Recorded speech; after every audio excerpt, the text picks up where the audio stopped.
Prologue: This is not part of the White Ops series. This is standalone. I plan to update twice a month on this story. I hope you like it. Please read and review. I don't know Naruto. Prologue: The third Hokage sighed. He had not wanted to be so aggressive toward Danzo, but he didn't have a choice.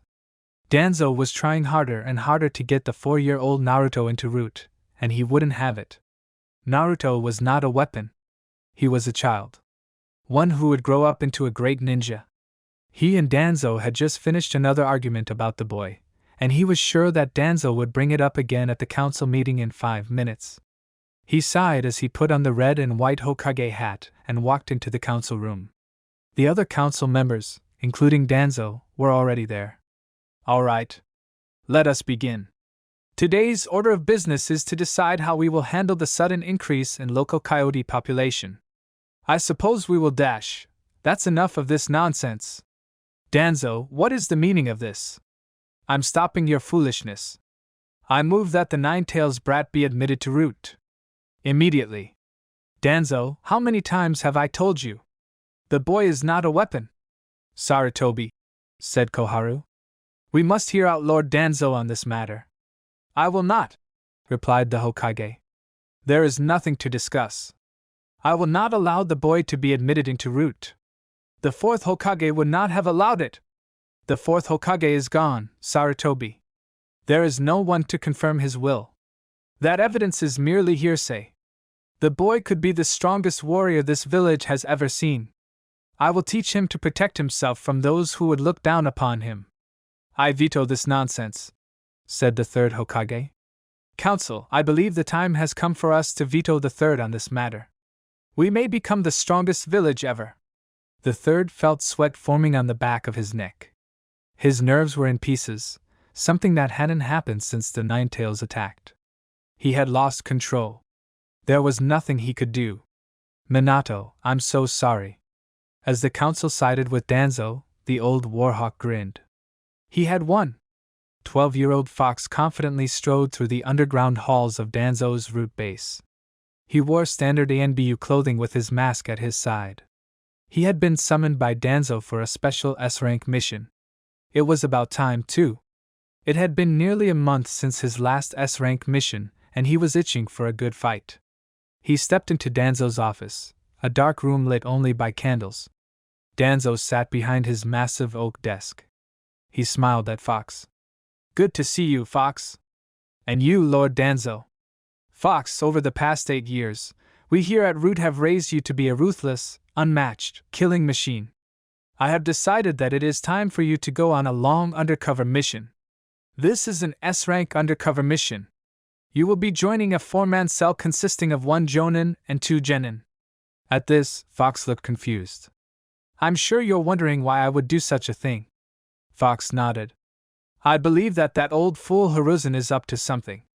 At every turn, he has stopped my attempts to recruit a young shinobi in the village. You are aware of Sasuke Uchiha, are you not? Fox nodded again. Good. Ever since you joined us, I have wanted Uchiha to be part of Root. However, Hiruzen has foiled my plans at every turn. Even worse, because the boy is the precious Uchiha. The villagers are siding with him. They feared you, making it much easier for me to drag you in, but they love the Uchiha. The Uchiha has been placed on a squad with Kakashi Hatake as the Jonin instructor, and his teammate is Sakura Haruno. I have impressed upon the council to allow me to insert you onto the team to make it even. Once I told them that you had full control over your powers, they were more than happy, especially since you will be extra protection for Sasuke. Fox, you are to spy on this team for me. You will be alerting me to each of the lessons that Kakashi teaches, and you will act as a genin. It has already been cleared with the council. Hiruzen was not happy, but he will allow it. Any questions? What about the Chunin exams, when they come around? You will not compete. We will deal with that when the time comes. If Kakashi or the Haruno interfere, don't kill them. Hiruzen would march in here and dismantle the entire facility. Try to act as an ordinary genin. Will Kakashi be aware of my position? Yes. He should be under orders not to interfere, but I doubt that will last long. The genin will not be aware. To them, you are just some random transfer genin. Very well. Get some rest, Fox. You'll need it. Oh, and use your real name for this mission. Yes, Lord Danzo. Chapter 2. Okay, you three. My name is Kakashi Hatake. I will be your Jonin instructor, said a tall man with silver hair. He seemed to be keeping a wary eye on Naruto, aka Fox. Now, before we get started, I want to get to know you guys a little bit. I'll start. I'm Kakashi Hatake. I have no desire to tell you my likes and dislikes. My dreams for the future, As for my hobbies, I have lots of hobbies. Your turn, Uchiha. My name is Sasuke Uchiha. I hate a lot of things, and I don't particularly like anything. What I have is not a dream, because I will make it a reality. I'm going to restore my clan, and kill a certain someone. Fox just shook his head. This kid had problems. Kakashi pointed at the girl next. My name is Sakura Haruno. As for things I like, she glanced at Sasuke. As for things I don't like, there's Ino. And my dream. She once again glanced at Sasuke. And my hobbies. Sasuke again. Kakashi and Fox sweat dropped. Fox couldn't believe the team that his leader had placed him on. Sure, being on Kakashi Hatake's team was interesting, but these two genin were insane. Finally, Kakashi glanced at Fox and said, Your turn, kid. My name is Naruto Uzumaki. At this statement, he noticed a slight, hardly noticeable flash of surprise at the use of his real name. Things I like are ramen and training. Things I don't like are smart-mouthed jerks who think they're better than everyone and idiots who don't follow orders. My dream is to be a great ninja, and my hobby is, well, you don't want to know. Kakashi sighed. Alright, team, go home and rest. Meet at the training grounds at dawn, and don't eat breakfast, otherwise you'll puke it up. Kakashi immediately disappeared in a puff of smoke. He went straight for the third's office. He knocked on the door. Enter.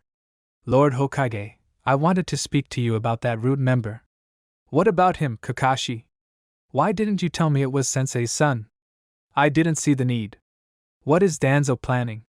Putting that kid on my team could be serious trouble. If the stone finds out. Not even Danzo is aware of that fact, Kakashi. I doubt that even Danzo's resources could get to that information. Right. What test are you planning to give them tomorrow? The bell test. I know it could be trouble with Naruto, but I don't know what else to do. Kakashi, one more thing. I wanted to let you know that your first mission will be a C rank. Kakashi's visible eye widened. That's strange. I think we can afford it with Naruto on your team. He may be one of Danzo's best operatives, but I'm not sure D rank would go over very well. He is still a kid after all. Very well. With that, Kakashi left, and the third sighed. Alright, so everyone understand the rules? The three nodded as Kakashi smiled. Now come at me with the intent to kill. Ready, set, go. Naruto sprang into action. He flipped over Kakashi and formed the hand sign for the Shadow Clone Jutsu. The Shadow Clone grabbed onto the original and threw him at Kakashi. Kakashi wasn't sure what the purpose of this was and easily dodged the punch aimed at his head. Suddenly, something grabbed his leg. He looked down to see a hand sticking up out of the ground. Impressive. He used the Shadow Clone Jutsu to create a clone above and below ground. He faked an attack from above while striking from below. Kakashi glanced up just in time to notice the other clone coming at him with a katana. He slashed at Kakashi's face, only to have him block it with a knife. Kakashi then disappeared in a puff of smoke, angering Naruto and his clones. The clones disappeared, leaving Naruto alone on the battlefield. No doubt Sakura and Sasuke had run off to plan their strategies, and Kakashi was now going to test them. Naruto made a clone and sent it after Sasuke, while he went after Sakura. Hopefully, if he stayed close enough to those two, Kakashi would show up, and then Naruto may manage to help the two get the bells. Naruto chuckled. This was a useful test for teamwork. Naruto wondered what this test would be like if he was actually a true genin. Meanwhile, in his hiding spot deep in the forest, Sasuke was considering what he had seen of Kakashi and Naruto's fight before he went into hiding. This kid was pretty good. He had easily used his shadow clone jutsu, and he had thought things through pretty well. If push came to shove, he could always team up with that kid and get the bells, but that was a last resort. Yo! Sasuke looked up from his crouching position to see Kakashi standing over him with an eye smile. So that kid lost that quickly, huh? I'd worry more about myself if I were you, replied Kakashi, opening his orange book and reading. Sasuke, angered by the man's disregard, kicked his left foot up to knock the book out of his hand. But Kakashi simply grabbed his leg and twisted, causing Sasuke to fall over. Kakashi glanced up just in time to see Naruto flying at him with his katana again. When Naruto got closer, Kakashi sidestepped and tripped the boy, causing the boy to roll away. Sasuke rolled his eyes, but his eyes widened when Naruto disappeared in a puff of smoke. Kakashi was already ducking as 6 shurikens sailed over his head. Sasuke tried to take advantage of the distraction, but Kakashi was ready, knocking Sasuke aside with a sweeping kick. Naruto now charged at Kakashi, punching and kicking at every opening.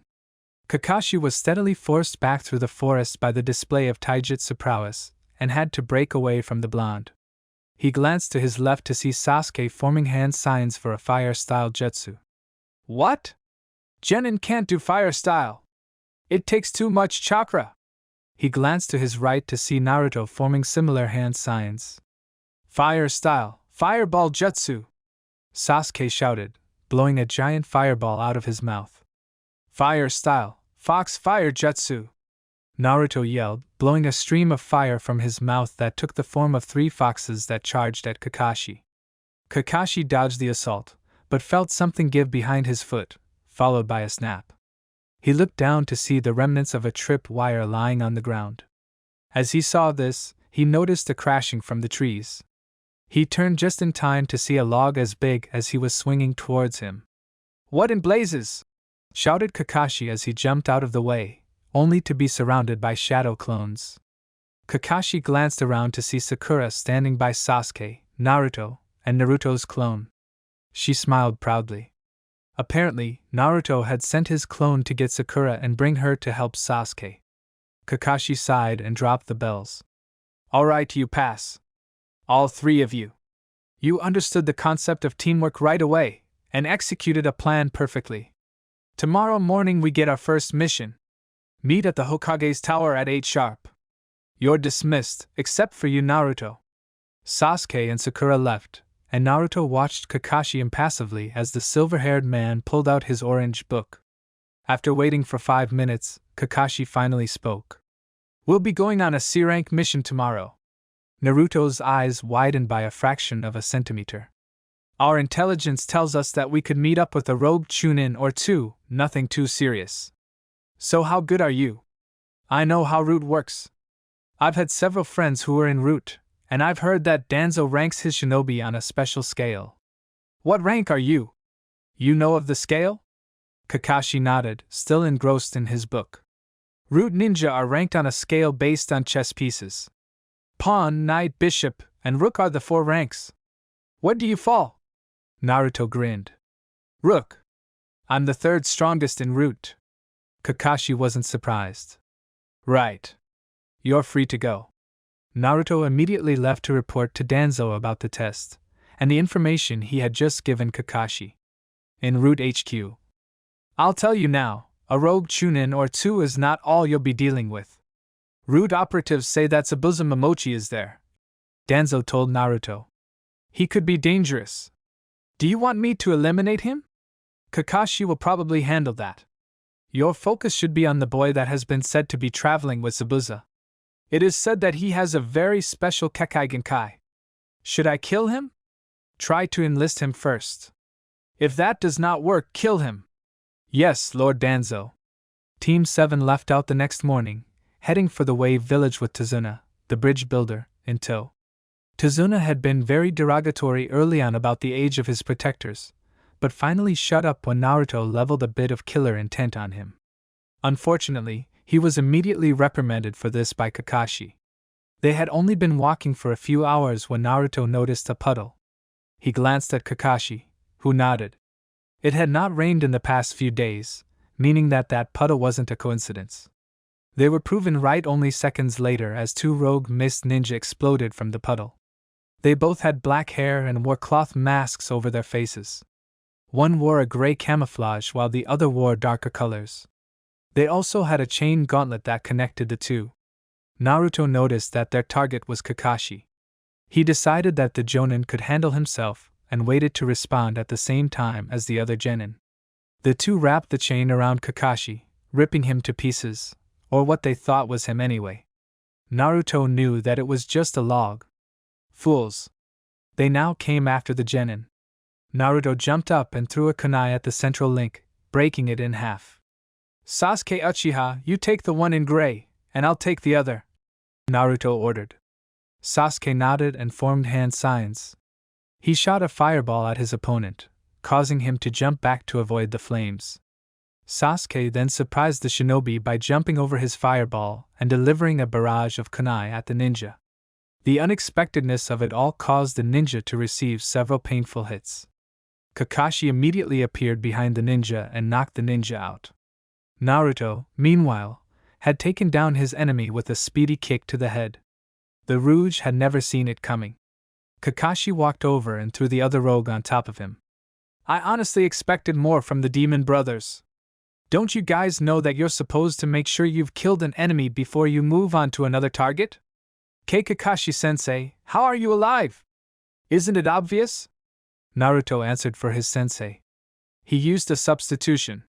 Sasuke only chuckled at Sakura's ignorance. Kakashi sighed. Good job, Naruto, Sasuke. You two managed to take on two Chunin easily. Sasuke smirked at the praise. Naruto yawned. Now, Mr. Tazuna, mind telling me why my genin were nearly killed? I have no idea what you're talking about, he said nervously. I think you do. These two are shinobi for hire, meaning that someone wants you dead.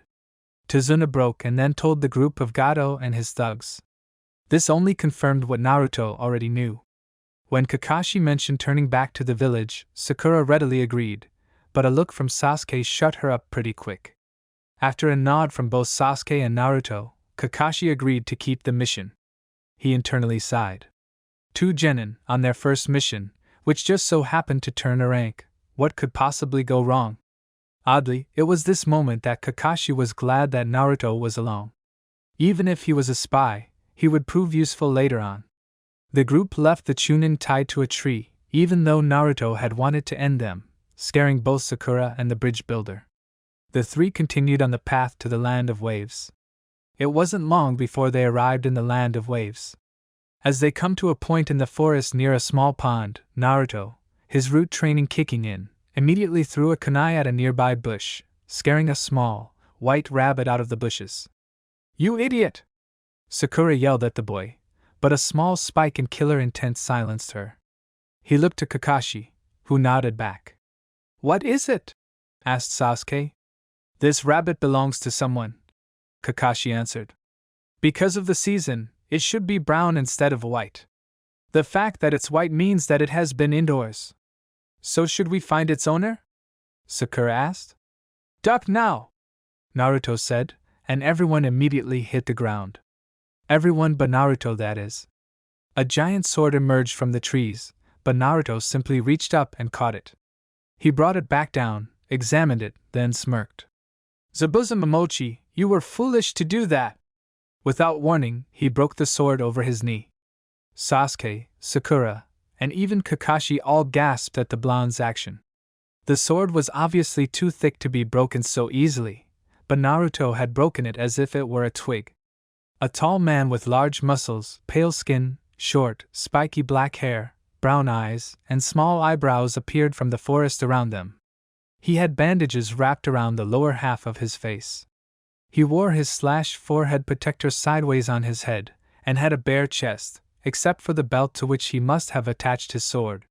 He wore baggy pants with the striped pattern typical of the Mist Village and mimetic wrist warmers extending up to his elbows, with matching leg warmers.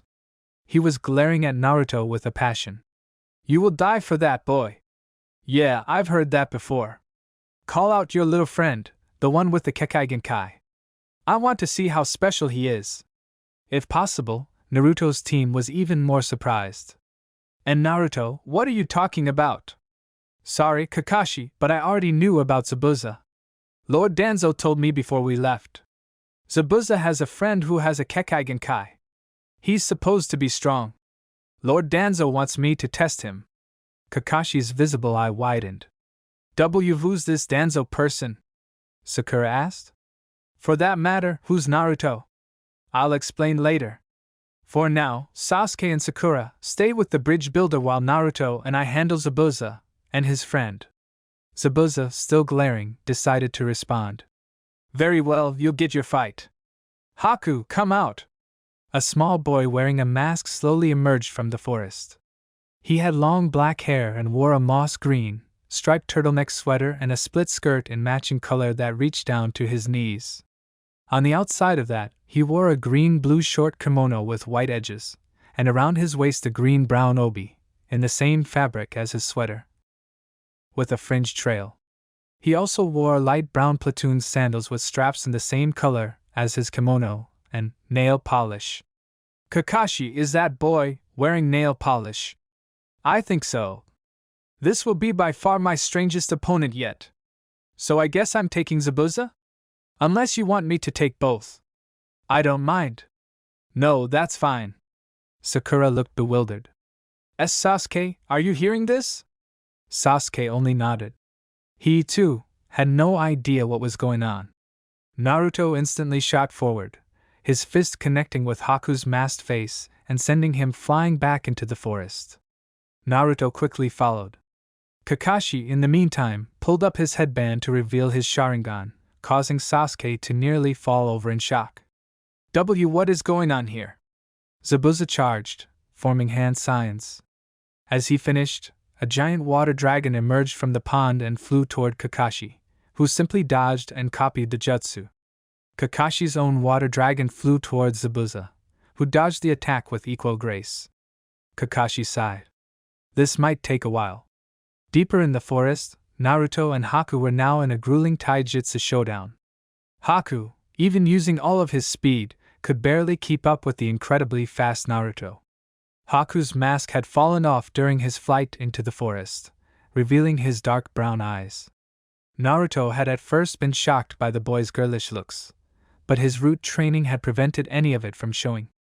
Now he threw a feint punch to Haku's left, then followed it with a right hook. Haku bought it. The boy was no match for Naruto's prowess. Haku created distance between himself and Naruto. This fight was not going how he wanted it to. He needed to finish Naruto off now so that he could return to assist Zabuza against Kakashi, the copy ninja. Deciding on the best course of action, he charged Naruto, hoping to get close enough to use the jutsu.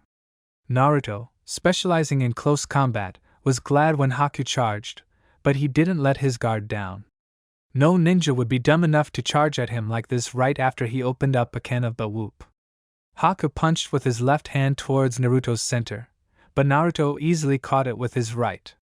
Naruto drew his own left back to punch Haku in the face, but a flurry of movement caught his eye. He glanced down to see Haku finishing off a series of one-handed seals. What the Secret Jutsu, 1,000 Needles of Death! The natural moisture in the air around Naruto began to condense and form needles, which then froze. The needles moved toward Naruto at a blinding pace.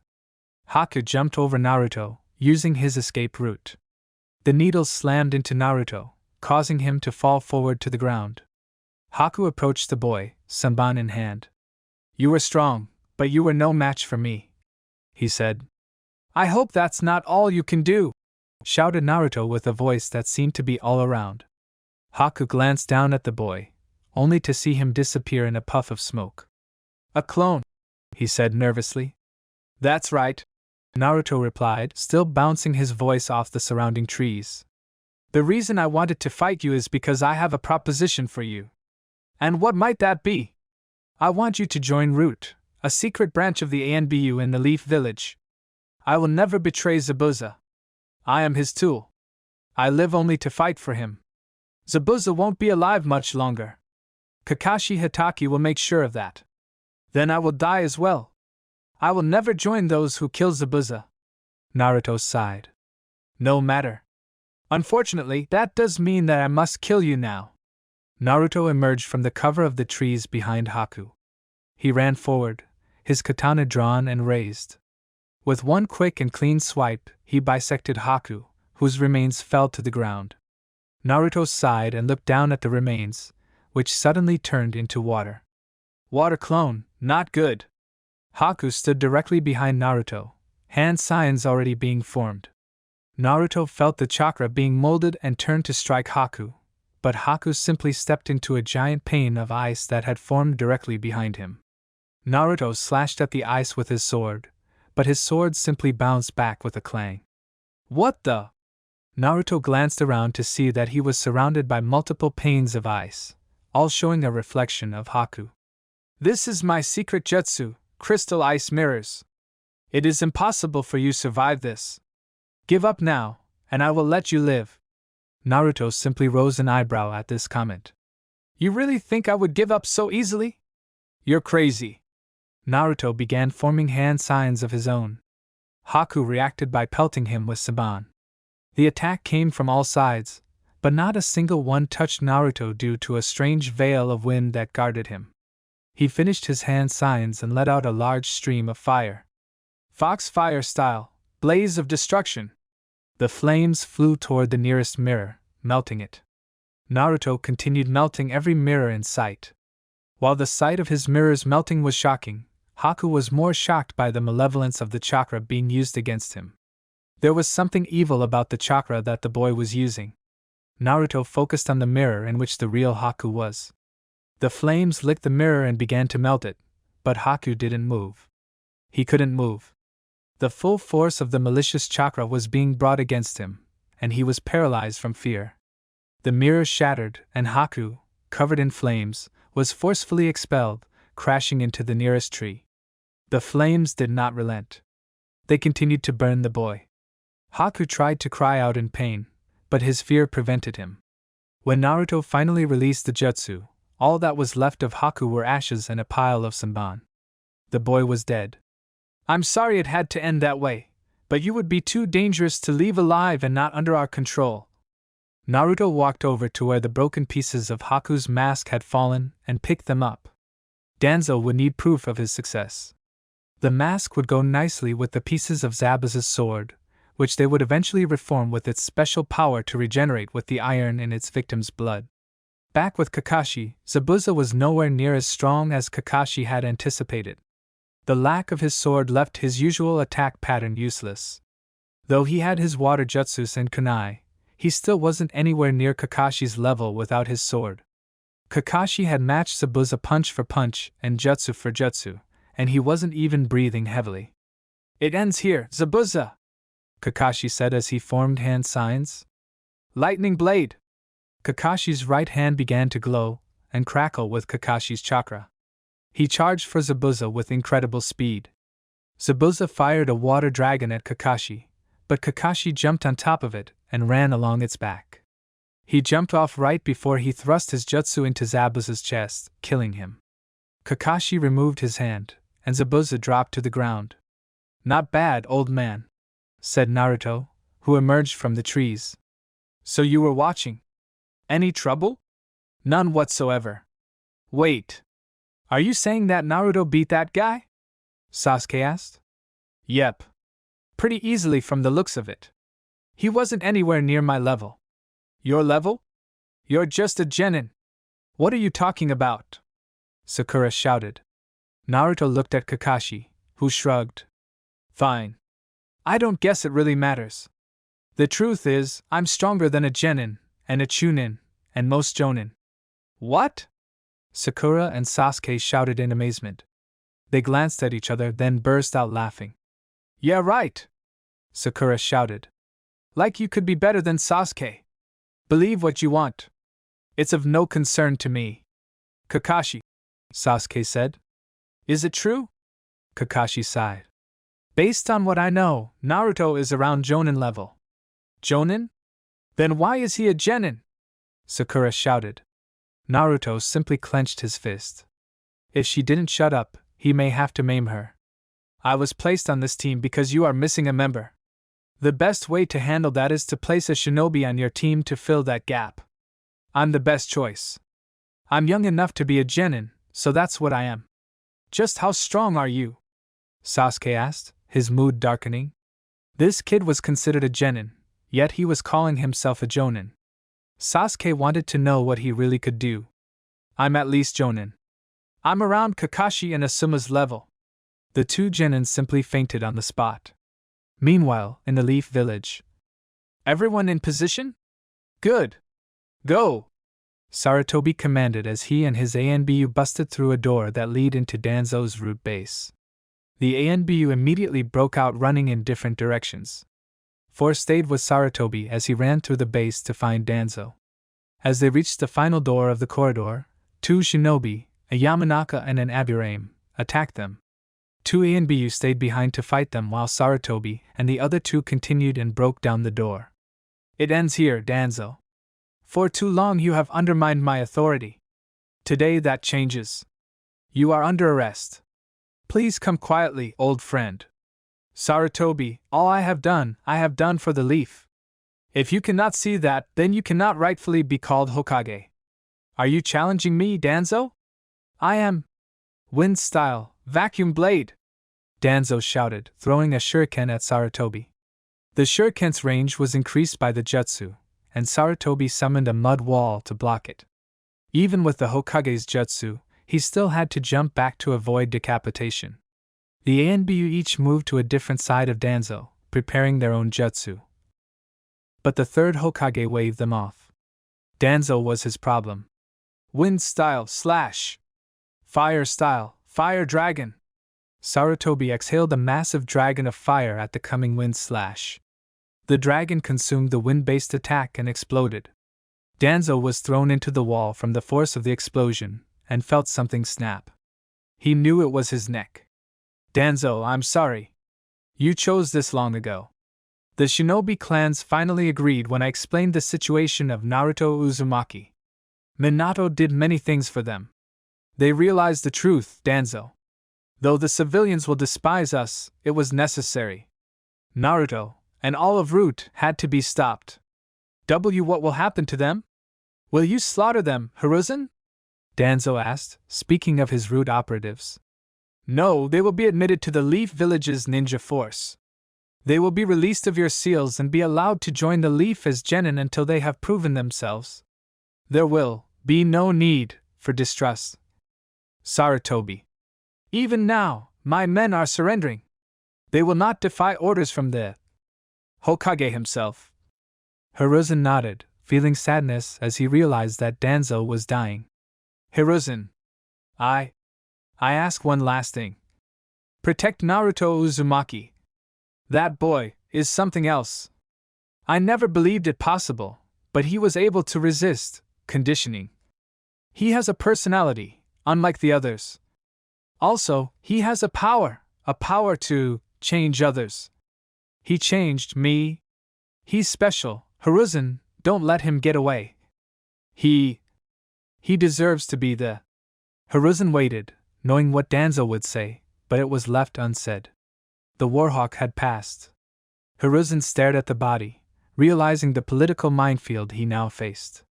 In the words of the Nara, this would be quite troublesome. The rest of Team 7's mission was mostly peaceful, save for one event. Gato, the man who had hired Zabuza and Haku to kill the bridge builder, brought all of his civilian thugs to kill everyone on the bridge. Naruto, annoyed at the occurrence, simply destroyed the group by summoning around 50 clones. Sasuke and Sakura were surprised by Naruto's brutality, as the original plunged his blade into Gato's chest. What? He said, meeting their stares. A jerk like that deserved it. He kicked Gato off his blade and cleaned his sword. Even Kakashi left him alone with that one. The team headed home a week later. They arrived at the Leaf Village. They immediately reported to the Hokage, who asked to see Kakashi and Naruto alone after the debriefing. What's up, old man? Sarutobi hesitated, not sure how to proceed with the news. Naruto. I'm not sure how to tell you this, but Root is no more. What? Naruto asked, shock evident on his features. Root has been demolished, thanks to my efforts and those of my ANBU, the Hokage said slowly. Kakashi's eye turned towards Naruto to gauge his reaction. He was shaking slightly. What happened to Lord Danzo? He was killed in the raid. He refused to come quietly. Naruto released a massive amount of killer intent toward the Hokage, but he quickly reined in his temper, speaking calmly, but coldly. How could you do that? He was your teammate. I understand how you feel, Naruto, but Danzo was a threat. He protected this village. Without my approval. So? He saved this village more times than I can count. However, I couldn't trust him, Naruto. Trust is integral in my position. Naruto only glared at the old man. As a result of these circumstances, you will become a standard genin, eligible to compete in the coming Chunin exams. Understood? Naruto continued to glare. Understood? Yes, sir. Naruto muttered, his glare softening. Kakashi, focus on training the other two. Naruto here will make Chunin no matter what. Yes, Lord Hokage. Old man? Said Naruto weakly. Yes? What will happen to my brothers? I know that I'll be okay, but the others, they don't understand the real world. They were trained differently. What are you going to do with them? They will be given genin rank like you, though I have to wait before we put them on teams. Alright, and thank you, Lord Hokage. Naruto left seemingly defeated. Kakashi glanced at the Hokage, who nodded. Naruto went straight to the training field. He wanted to be alone. He didn't get his wish, however, as Kakashi soon arrived. You alright, Naruto? I'm not in the mood, Kakashi. I was just going to see if you wanted to talk about it. No thanks. How about a spar then? You said that you were close to my level. Why don't we test that? Naruto looked up at Kakashi. Kakashi could see that he was attempting to rein in his emotions, but was failing. Naruto sighed and then nodded. Kakashi was glad. Maybe this spar would be healthy for Naruto. The two decided on a no-rules brawl. Naruto charged forward, feigning a punch with his left hand while bringing his right leg up for a kick. Kakashi saw this and knocked Naruto's feint away, causing Naruto to lose balance. Kakashi then swept Naruto's left leg out from under him, causing Naruto to fall. Naruto quickly used his left hand to catch himself, and rolled away before Kakashi could strike with the axe kick that he had prepared. Naruto now formed hand signs, inhaled deeply, and exhaled a giant bullet of air. Kakashi charged his hand with lightning chakra and batted the jutsu away. He increased the chakra in his right hand and produced the lightning blade. He charged at Naruto with his signature jutsu. Naruto stepped to the left, dodging the attack. As the jutsu missed, Naruto reached out and grabbed Kakashi's hand, believing he had the advantage. He did not see Kakashi smirk as he charged his hand with more lightning chakra. Naruto jumped away after receiving a zap. He ran a mental test to make sure everything was working properly and found that he couldn't move his left arm, the one he had grabbed Kakashi with. Kakashi now came at Naruto again, this time with a kunai. Naruto focused on dodging the swipes of the weapon. Suddenly, to Naruto's surprise, Kakashi jumped up. Naruto realized that it had been a trap. He turned to his right to see a massive water dragon speeding toward him. He cartwheeled to the right to avoid the attack, but was suddenly met by a rock wall. Naruto got up and was about to move away when he noticed a kunai at his throat. So what now? Asked Kakashi. Do we pull our trump cards? No. Thanks for the fight, Kakashi, said Naruto, still depressed. He left Kakashi standing there. Kakashi sighed and left to read his book. Time passed, and Naruto and his team performed a large number of C-rank missions. The Hokage had decided to continue C-rank missions to keep Naruto from going insane, and both the Hokage and Kakashi noticed that Sasuke and Sakura were growing from the experience. Seeing Naruto in action seemed to have spurred them to greater heights. Sasuke had worked to increase his taijutsu and ninjutsu abilities as much as possible. Naruto was actually beginning to enjoy their spars because of Sasuke's increased drive. Naruto was still clearly his superior in these areas, but Sasuke was able to think on his feet, reacting quickly. This even impressed Kakashi. Sasuke didn't have his Sharingan yet, but he was still able to react and think quickly. Sakura was also improving. Though her taijutsu and ninjutsu were not great, she had asked Kurenai to help with genjutsu. Her genjutsu ability was now great enough to fool Sasuke, and Naruto and Kakashi encouraged her. Naruto, however, was a different story compared to the other two. He no longer appeared to want to work. He sparred because he enjoyed fighting, but he appeared to have lost his will to go on with his career. Sarutobi and Kakashi were at their wits' end. Naruto had kept to himself, coming out of his small apartment only for food, training, and missions. He appeared to have shut down. Naruto's depression culminated in the day he walked into the Hokage's office uninvited, throwing his headband down on the desk. "I'm done." "What do you mean, Naruto?" "I don't want to be a ninja anymore." "Naruto, tell me what's going on." "Danzo was there for me, old man. I had a terrible childhood. I was regularly beaten by the villagers, and what did you do about it?" "Nothing. Danzo took me in and trained me to fend for myself. He taught me to defend myself. He helped me make sure that the villagers couldn't hurt me anymore. Now that he's gone, I just can't do it. I lived for Root. I lived for Danzo. I only wanted to protect this village because it was Danzo's home, but with him gone, it's not worth it anymore. This village has sunk to a new low." Naruto didn't even wait for a reply. He simply stormed out of the office. Sarutobi had not been able to believe what had happened. Naruto had quit being a ninja and stormed out of the office. He glanced to the picture of Minato on the wall and sighed. What would happen now? Naruto wasn't seen in the village after that.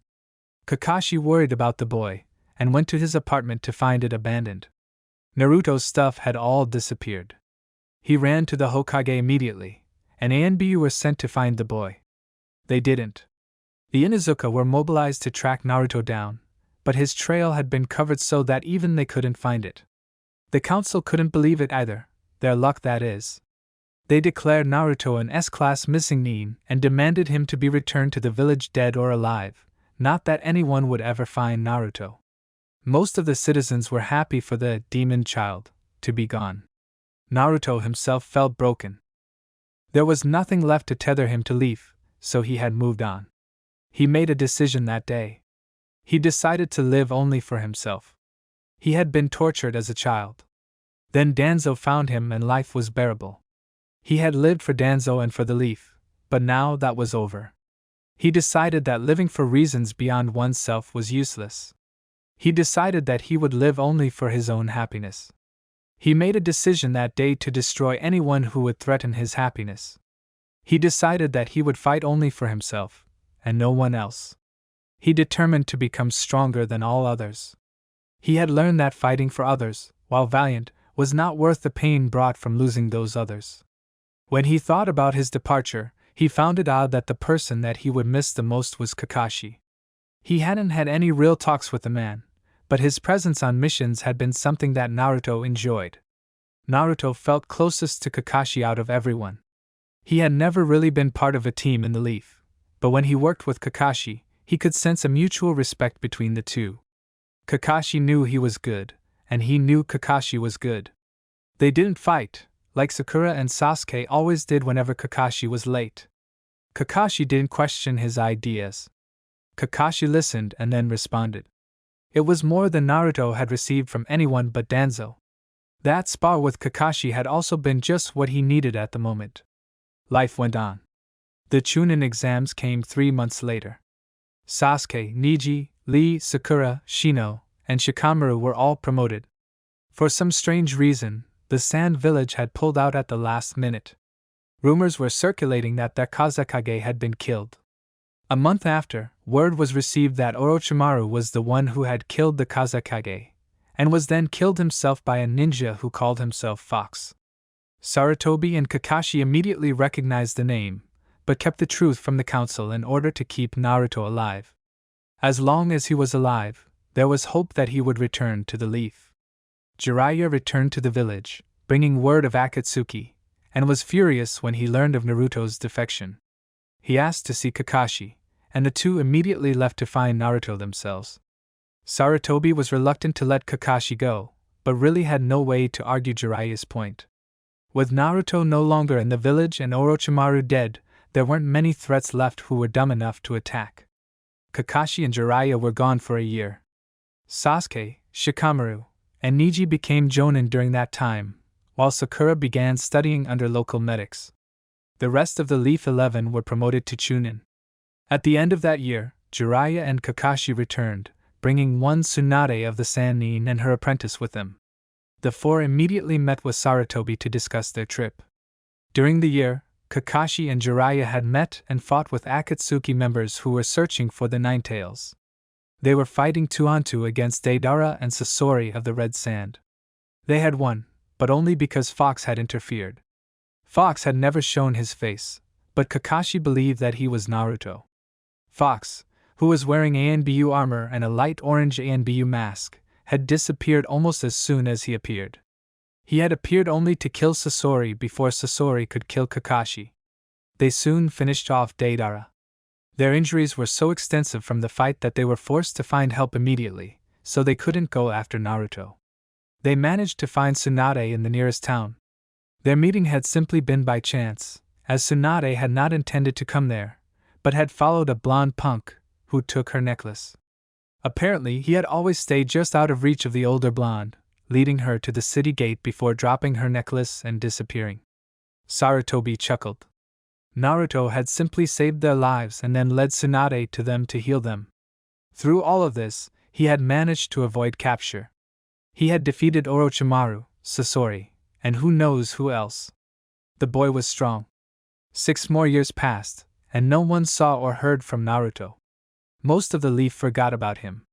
Jiraiya kept tabs on Akatsuki during that time, learning that all but 2 had died by the hands of the same 3 shinobi, though he had no word on who these 3 were. The 2 remaining were Itachi Uchiha and the orange spiral mask-wearing leader, Tobi. Itachi fell in the 4th year to Sasuke, and no one ever heard anything about Tobi. Sarutobi had passed, and Tsunade had taken his place as the 5th Hokage. No one noticed the figure on the roof of a nearby building during the funeral of the 3rd Hokage. The figure wore a light orange mask. He watched the ceremony before disappearing. During his time away, Naruto had trained and become much stronger than any other ninja. He had surpassed all of Akatsuki, and had sought his own form of peace. He found it. He found a girl, and began to fight for her happiness as well. He became a bounty hunter at the age of 15, and was soon one of the best bounty hunters in the world. It did help that he could finally cash in on his defeat of Akatsuki. At the age of 18, Naruto retired from being a shinobi and left to live with his new wife. He had no intention of ever being a ninja again. In the 7th year since Naruto had left, the Stone Village was preparing to declare war on the Leaf. The mist joined them, as did many of the smaller villages. The Cloud and Sand would not hear their pleas for help. It seemed as if the Leaf would be destroyed, but Tsunade had a plan.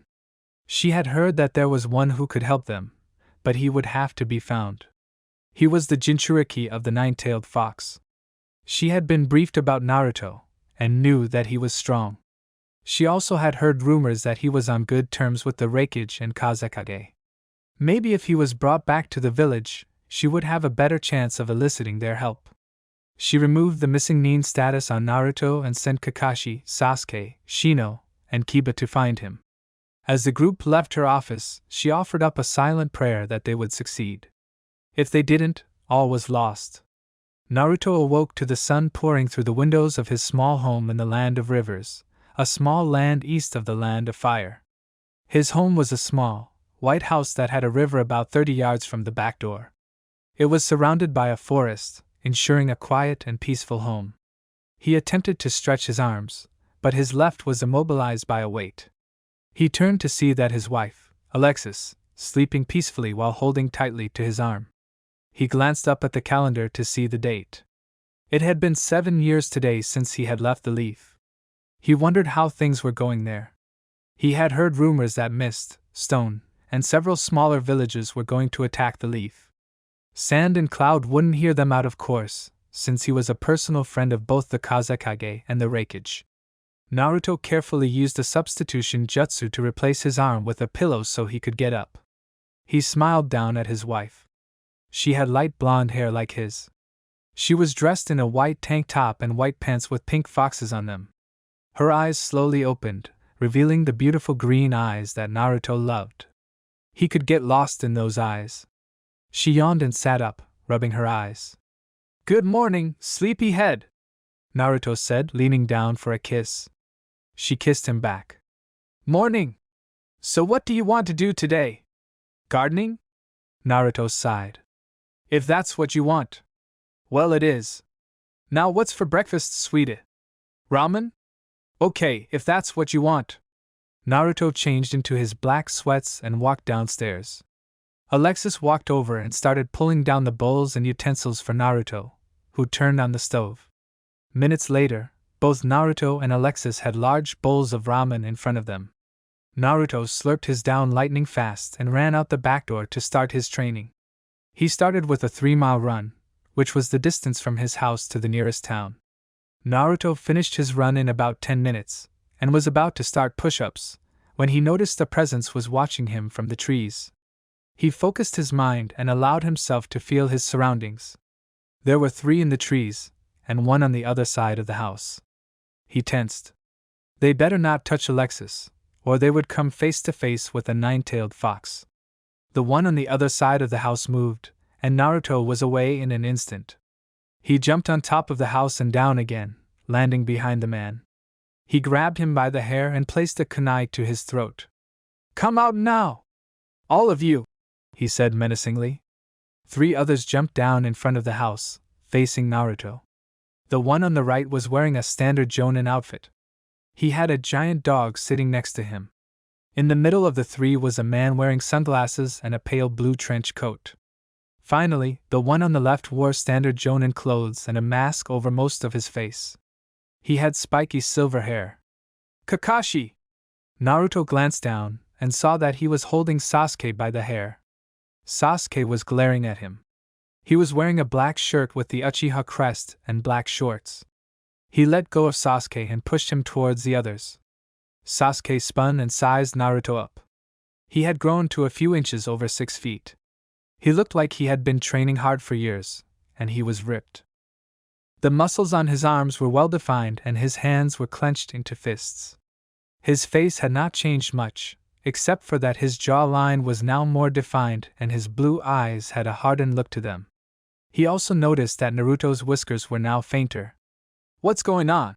asked Naruto. "Naruto, the leaf wishes to see you return. We want you to come back," said Kakashi. "Not happening." "Why not? Is the leaf that bad?" Kakashi asked. "Yes, the leaf killed the closest thing I had to family. There's no way that I'll willingly go back there." "Naruto, quit being stubborn and come back," said Sasuke. Naruto glared at him. "I've already said no." "Naruto, will you at least hear what we have to say?" asked Kakashi. Naruto was about to reply when the door to his house opened.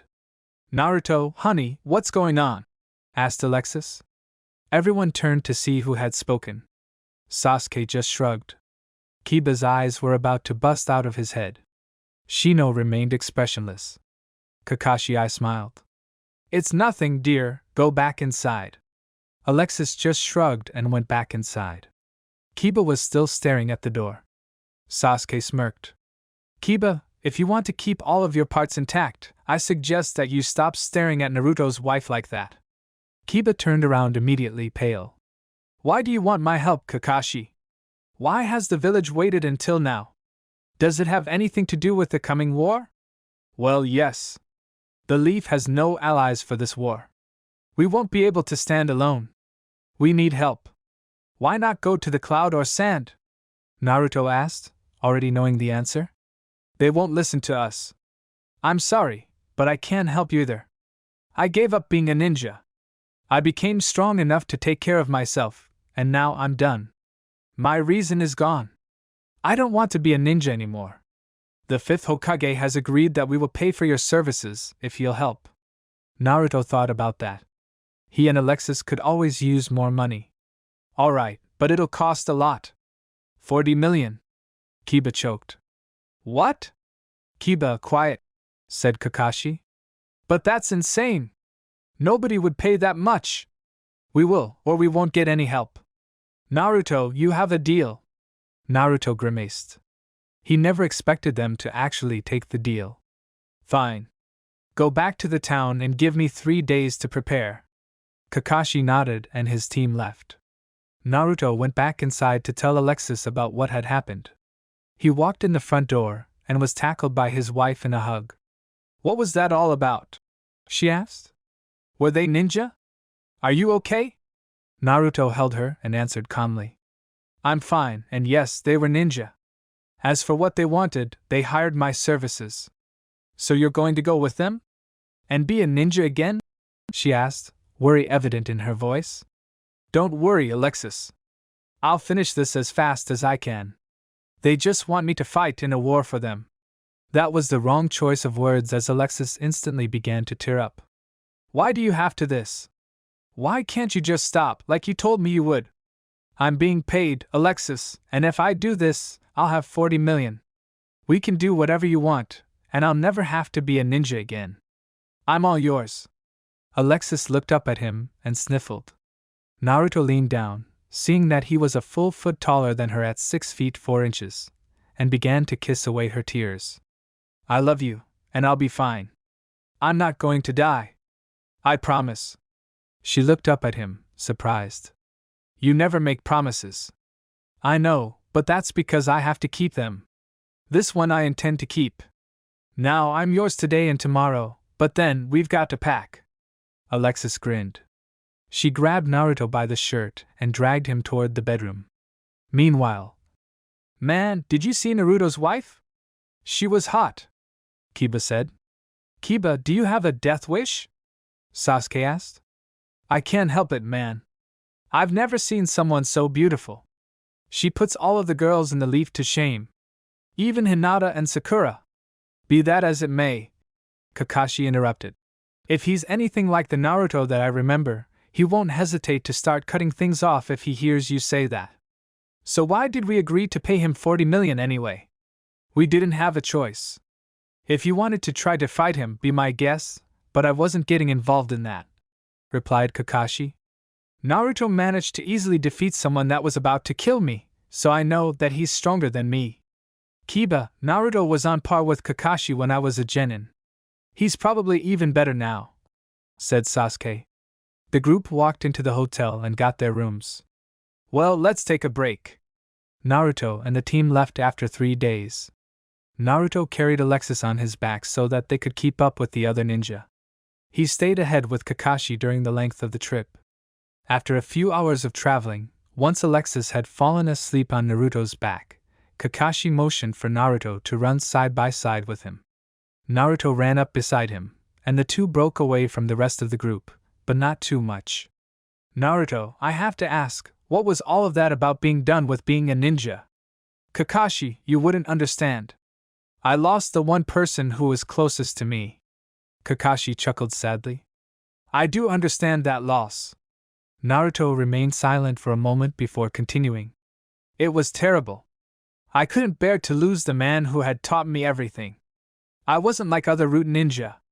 The emotional conditioning didn't work on me so well. After the 3rd try, Danzo just ordered them to stop trying. I developed a strange kind of bond with Danzo after that point. He supervised my training personally. He always made sure that I was looked after. He was like a father to me. When I came back to the village to find out that he had been killed, I just had to run away from it all. I was going to be alone again. I never wanted to feel that again, but here it was. I tried to go on, thinking it was what he would have wanted, but I just couldn't do it.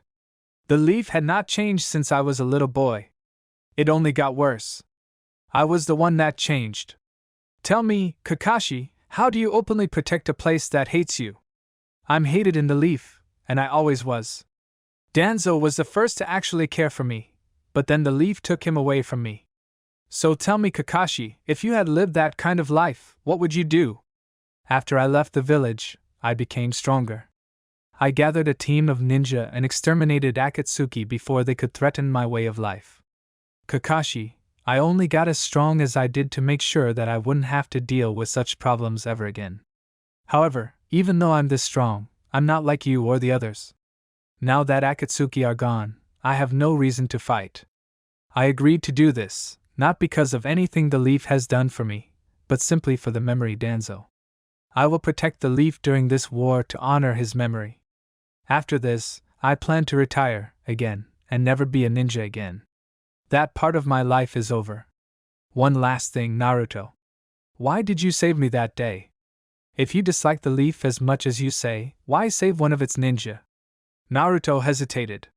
I don't know, he replied honestly. I was moving before I understood what I was doing. I guess I just couldn't watch someone die so easily. Kakashi knew that there was more to it than that, but he let it go. He obviously wasn't going to get anything out of him. The group arrived in the leaf only a couple of days later.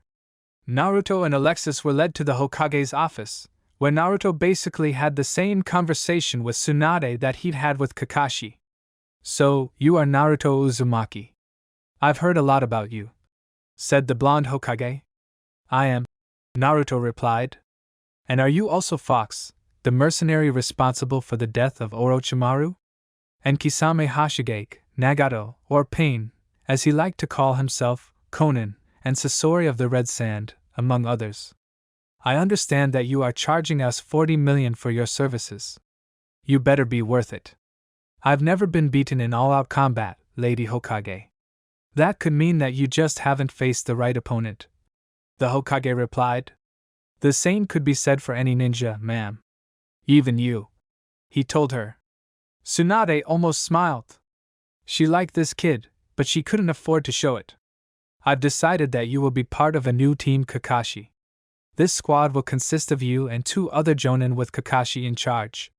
Do you have any problems with this? Nope. Not as long as you're paying.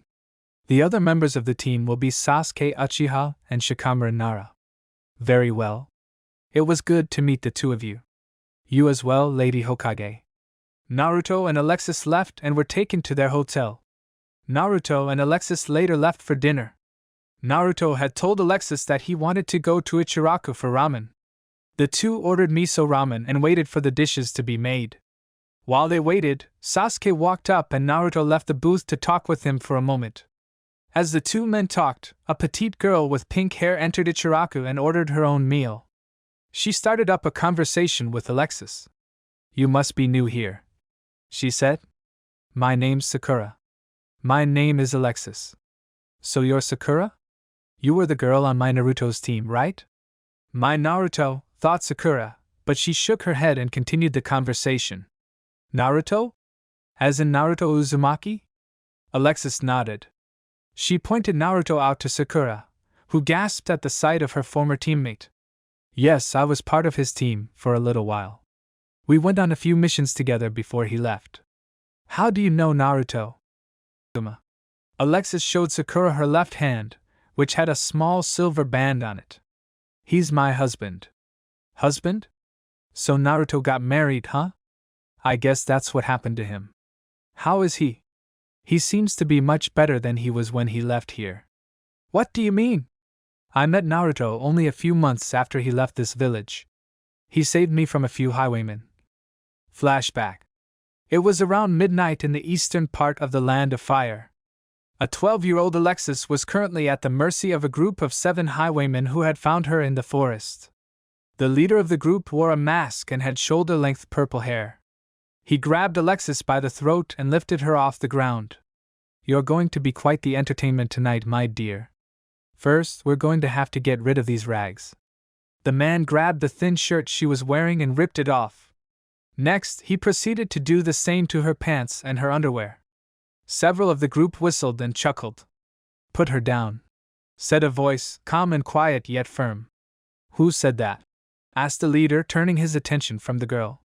Before any of the group could react, 2 of the highwaymen lay dead. The leader whirled around, trying to see what had happened, but he still held on to Alexis. I said put her down. Who are you? Yelled the leader. He watched as a blur once again emerged from the trees, killing the rest of his men. This is your last chance. The man, angry, pulled a knife from his pocket and prepared to slit the girl's throat. His hand, however, was chopped off before the knife could get even a foot from the girl. He dropped the girl and clutched at the stub where his hand had once been. Why, you little dash. He got no farther as a sword found his neck, slicing it open. He crumpled to the ground, dead. Are you okay? The figure asked Alexis, who was using her hands to cover herself. The figure, who was wearing a black cloak, approached her. She tried to back away, scared of this newcomer. Sensing her discomfort, the figure removed the cloak and tossed it to her. She wrapped the garment around her before looking back at the figure. In the light of the full moon, she could see him plainly. He was wearing a grayish armor, over a black muscle shirt and black pants. His clothes, however, were not what caught her eye. What caught her attention was his face. He was young, her age. He had whisker marks on his cheeks and sapphire-like eyes. He also had blonde hair, like her own. She looked into his eyes, and saw pain and grief like she had never known. Something was wrong. He smiled at her, a gesture of kindness and compassion, but the smile never made it to his eyes. There was just too much pain. My name is Naruto Uzumaki, he said. What's yours? Even when he spoke, she could feel his pain. What could have happened to break him so badly? End flashback. Wow, so you two met with him saving your life. That's so romantic. Yeah. He was a complete gentleman, too. At first, I thought he was going to be like the other men and take advantage of me, but he never did. Sakura grimaced. Let me tell you, most guys would have taken advantage. Guys can be such pigs. I know. Naruto's a great guy. I doubt that there's anyone out there who would respect me as much as he did. He didn't ever take advantage of me, and believe me, he had quite a few opportunities. He wouldn't even touch me in an intimate way until we were married. Spilling our life story, dear? The girls turned to see Naruto slurping at a bowl of ramen that had just been placed in front of him. Alexis smiled back at him. Maybe. Sorry, Sakura. She tends to do that. Naruto finished his ramen quickly and they bid farewell to Sakura. They returned to their hotel room and discussed Naruto's past in this village. Meanwhile, he certainly appears strong, but I can't sense the nine tails in him. Neither could I, Lady Hokage. Kakashi, do you think he released it? Normally I'd say no, but it is Naruto. This could be bad. If he still doesn't have the nine tails, things could go downhill very quickly. Lady Tsunade, why is the nine tails so important? We know Naruto is strong. Why does he need the nine tails? Kakashi, what I'm about to show you is highly classified. She handed Kakashi a letter. He took it and began to read. Lady Hokage, we of the Stone Mist Alliance know that you are entirely overwhelmed. You are outnumbered, outclassed, and overpowered. We have 3 Jinchuriki, the 4 tails, 5 tails, and 7 tails. You have lost your Jinchuriki. Because of the fact that you are vastly outmatched, we have decided to give you an opportunity. If you surrender within the next month, you and your people will live. If not, you will die. If you surrender, you will become our slaves and have some rights. Your bloodlines will continue as Stone and Mist bloodlines. Do not think us weak. If you do not surrender, you will die. We hope to hear of your surrender soon. Sincerely, Inoki. The Tsuchikage. Kakashi handed the letter back to the Hokage, his visible skin pale. I understand. You think that he will be overwhelmed by the Jinchuriki. Tsunade nodded. Kakashi, I know what I've read about Naruto and what you and the third told me, but what was Naruto really like before? He was calm. He knew how good he was. He knew where he stood. He even said that there were only 2 Jonin in the Leaf that could beat him at the time, myself and maybe Asuma. He was a rude operative, following orders. Behind all of this, he was like a kid though. It was weird. You know that Danzo had to use emotional conditioning, but it never stuck. Naruto was a kid one moment, and a hardened killer the next. So underneath the exterior he was a kid. It seemed that way. I guess I finally understand him now. Ma'am? He may have been as strong as you, Kakashi, but behind that experienced killer, he was just a kid yearning for acceptance. Danzo was the only one to accept him, but Danzo was taken away from him by Sarutobi-sensei. He lost the only one to ever truly accept him. Kakashi nodded in understanding. Tsunade's eyebrow rose, and she smiled. It also explains why he saved you, Kakashi. It does? Kakashi said, confused. Of course. You acknowledged him. I read your classified report for the mission to Wave. You know, the one you wrote specifically for Sarutobi separate from the one for the council. You agreed with his plan to fight Haku. You even allowed it. His inner child saw that as some form of acceptance. He saw that you trusted his fighting ability enough to let him fight. You acknowledged his skill. Most jonin would have forbidden it. Not to mention that spar you had with him. That meant the world to him.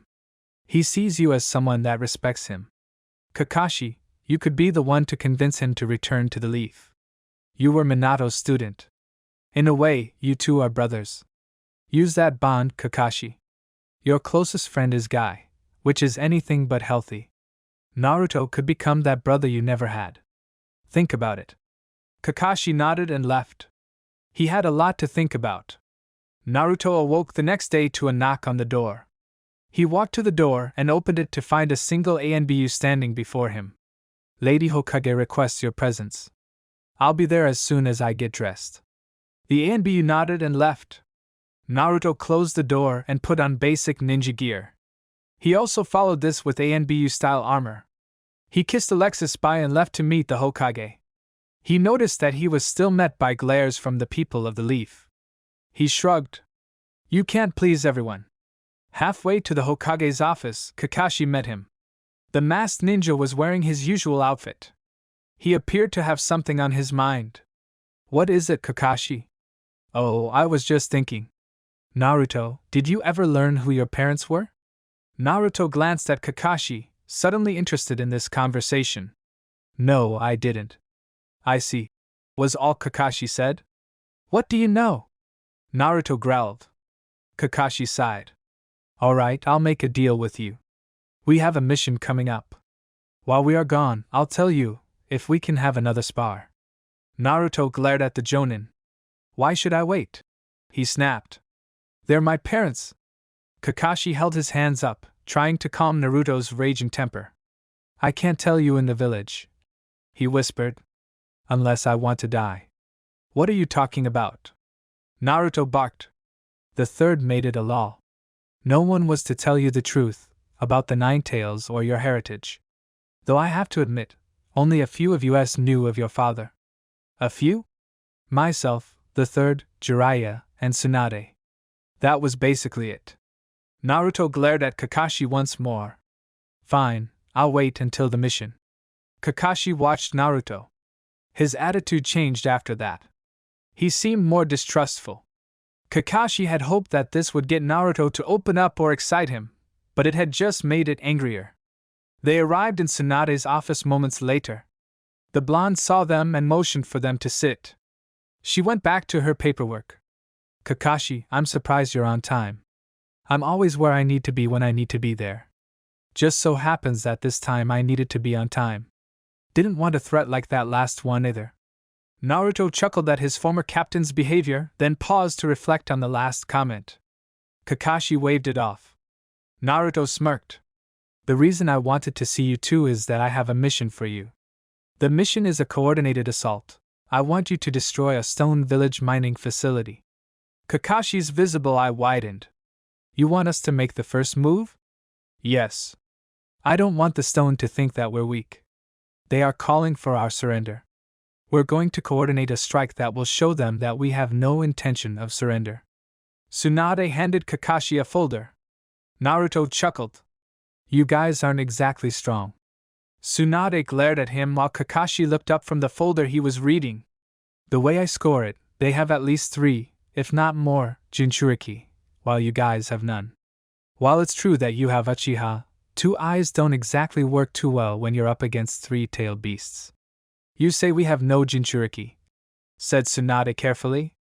Are you not counting yourself? I'm not a Jinchuriki. The 4th Hokage was truly a genius. I found a way to release the Nine Tails. He's now roaming freely somewhere. In return, I got half of his chakra. Tsunade stared at Naruto. The Nine Tails was now free. They did not have a Jinchuriki. Naruto may have half of its chakra, But would that be enough? Kakashi was handing her the folder back. She reached out and took it. So we're going to attack their biggest gold mine? Kakashi asked. Yes. We need to make sure they know that we mean business. Not to mention, this will be a major hit to their economy. If we destroy this one, their economy will be severely weakened. But it will be well guarded. The biggest and most important mine is bound to demand some type of decent guard, especially during a time like this. We will need a crack team if we plan to infiltrate it. Kakashi said. Yes, I am sending you, Naruto, Sasuke, Shikamaru, and Lee. Lee should be more than enough to hold off 2 or 3 ninja while the rest of you do what needs to be done. He and Sasuke or Naruto could probably exterminate the ninja there themselves, if I'm right. Naruto nodded. They won't be able to handle me. Tsunade smirked at the young man's confidence. Very well, you will leave tomorrow with your team. Get a decent night's rest and meet at the West Gate tomorrow morning at dawn. Dismissed. Naruto and Kakashi headed out of the office and into the street. Naruto turned to Kakashi. What was that threat about? He asked the older ninja. Well, Lady Tsunade threatened to somehow use my favorite literary work of art to castrate me. I'm not too sure how that would work, and I'm definitely not willing to find out. Naruto laughed. It wasn't a chuckle or a giggle, but a full laugh. Kakashi smiled under his mask at the blonde. This was the first time Naruto had truly laughed since he had returned. Kakashi then noticed the glares that the villagers were giving Naruto. He hardened his gaze and glared back, as if daring them to try something. The villagers then went back to their business, ignoring Naruto and Kakashi. You didn't have to do that, Naruto said calmly. I know, but you shouldn't have to put up with that. You shouldn't have had to before. I don't want pity, Kakashi. Kakashi shrugged. Naruto, I have something that I need to say, before we talk about your... He glanced around before whispering, family. Naruto glanced at the ninja. What? Well, Kakashi sighed. I'm sorry.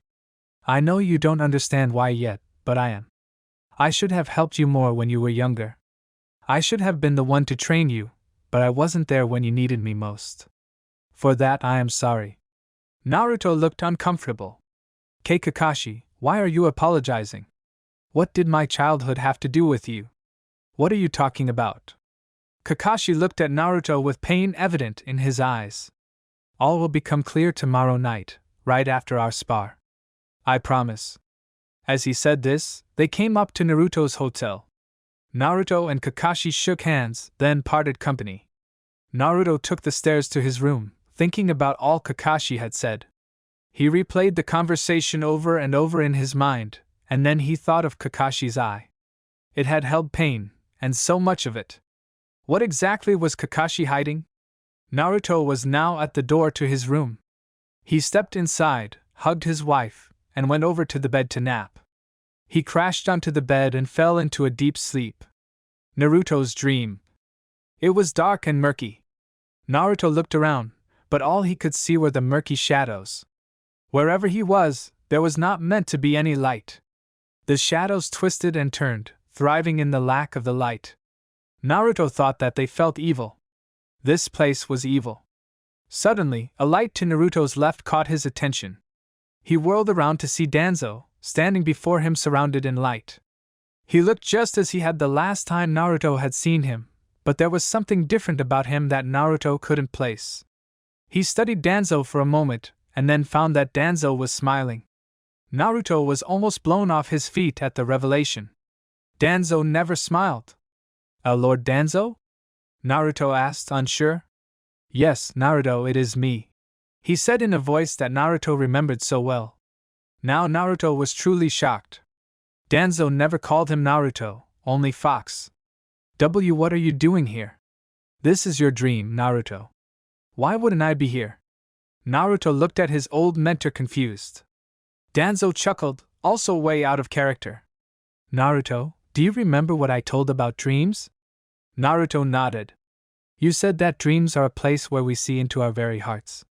We see the things that we want most, and the things that we fear most. Danzo smiled even more, creeping Naruto out. Yes, Naruto, that is right. So then, is this what I fear? Because I'm not afraid of the dark. Naruto, it is not truly the dark that one fears, but what is in it. You do not fear the dark, but you fear what will come from it. You see, Naruto, this does represent your greatest fear. What is it? Now, Naruto, I think you know that. The thing you fear most is. Danzo trailed off, waiting for Naruto to finish the sentence. Being alone. The thing I fear most is being totally alone. I faced that fear not once, but twice. I was totally alone, but then I met you. You gave me a reason to fight, and you gave me the ability to protect myself. When you died, I wasn't sure what I would do. I felt as if my world was crumbling around me. Kakashi tried to help, and I respect him for that, but it wasn't enough. I continued to plunge down into loneliness. Then I met Alexis and my teammates, and I wasn't alone anymore. Once more, I had a reason to live. I began to open up more, but now I have returned here. I understand, Naruto. Lord Danzo, I will protect this village only because of you. There is no other reason for me to be back here. I hate this village. It is this village that gave rise to this darkness. Danzo nodded his understanding. Naruto, when I started working with you, I found that you have a power. You have the ability to change people. I have told you this many times. You faced all of that pain and you forced it to work for you. You used it to become strong. Naruto, as much as you hate this village, and even though it gave rise to the darkness, there was some good here. What of Kakashi? What of the third? The third? Naruto shouted. Why should I give a crap about the third? What did he do for me? He threw a tantrum that you were training me and killed you. The old imbecile never did anything good for me. He even made a law that no one could discuss my heritage. Naruto, calm down. I'm sure the third had his reasons. I don't care what his reasons were. He lied to me. He took you away from me. You were the closest thing I had to family, and he killed you. As far as I'm concerned, this village can be destroyed. You would say that about a village that you are working to protect? I'm not doing this for them. I'm doing it for you. I honestly don't care for the leaf. I'm doing this simply because it's what you would have wanted. After this, I plan to live in peace away from the leaf. Danzo sighed. Naruto, your hatred is great. You have left me no choice. Naruto looked confused as Danzo brought his hands together in a hand seal that Naruto did not recognize. Naruto, when you trained under me, I placed a seal on you that would allow me to speak with you, but only in a time of great confusion, said Danzo as the shadows began to recede from himself and Naruto. Great confusion? Then why did I not activate this seal when I first left the village? I had not anticipated the Ninetales to be so territorial. It stopped me from using this seal. This is the greatest confusion you have met with since the Ninetales left. The shadows were now gone, and Naruto found himself in Danzo's memory. They were in Danzo's old office in Root headquarters. Danzo was sitting at his desk, while the third Hokage stood over him. The scene was played out for Naruto. Naruto watched the sadness on the third Hokage's face as he faced off against his former teammate. He saw Danzo challenge the third for the Hokage's seat, and he saw him lose. He then heard Danzo's last words. Hiruzen. I ask one last thing. Protect Naruto Uzumaki. That boy is something else. I never believed it possible, but he was able to resist conditioning. He has a personality, unlike the others. Also, he has a power to change others. He changed me. He's special. Hiruzen, don't let him get away. He deserves to be the...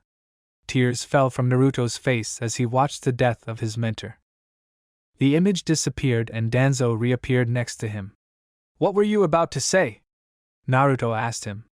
I was going to say, Hokage. You are different, Naruto. Much different than any other I have ever met. You could have become a great Hokage. You could have become greater than even the fourth Hokage. Why did you show me that? You needed to know how and why I died. I was a fool to challenge Sarutobi, but I did it anyway. I was deluded enough to believe that I was better for the village. The heat of the moment got to me. I let my hatred for Hiruzen's methods cloud my judgment, and I paid for it. Do not blame the third for my foolishness. Naruto, I hope that I have helped you cope with your past, even a little, but now I am afraid I must go. My time is short. My chakra is fading. Thank you, Lord Danzo. That's enough of that. Danzo replied with a chuckle. Just Danzo from now on. Naruto nodded and shook the older man's hand. Thank you, Danzo. Naruto smiled genuinely as he watched his former mentor fade away. As he watched him go, Naruto felt oddly lighter, as if some great weight had lifted from his shoulders. Naruto awoke in a cold sweat to see that it was now dark. He glanced to his left to find Alexis lying next to him, her arms wrapped protectively around him. Naruto gently pushed a strand of blonde hair out her face.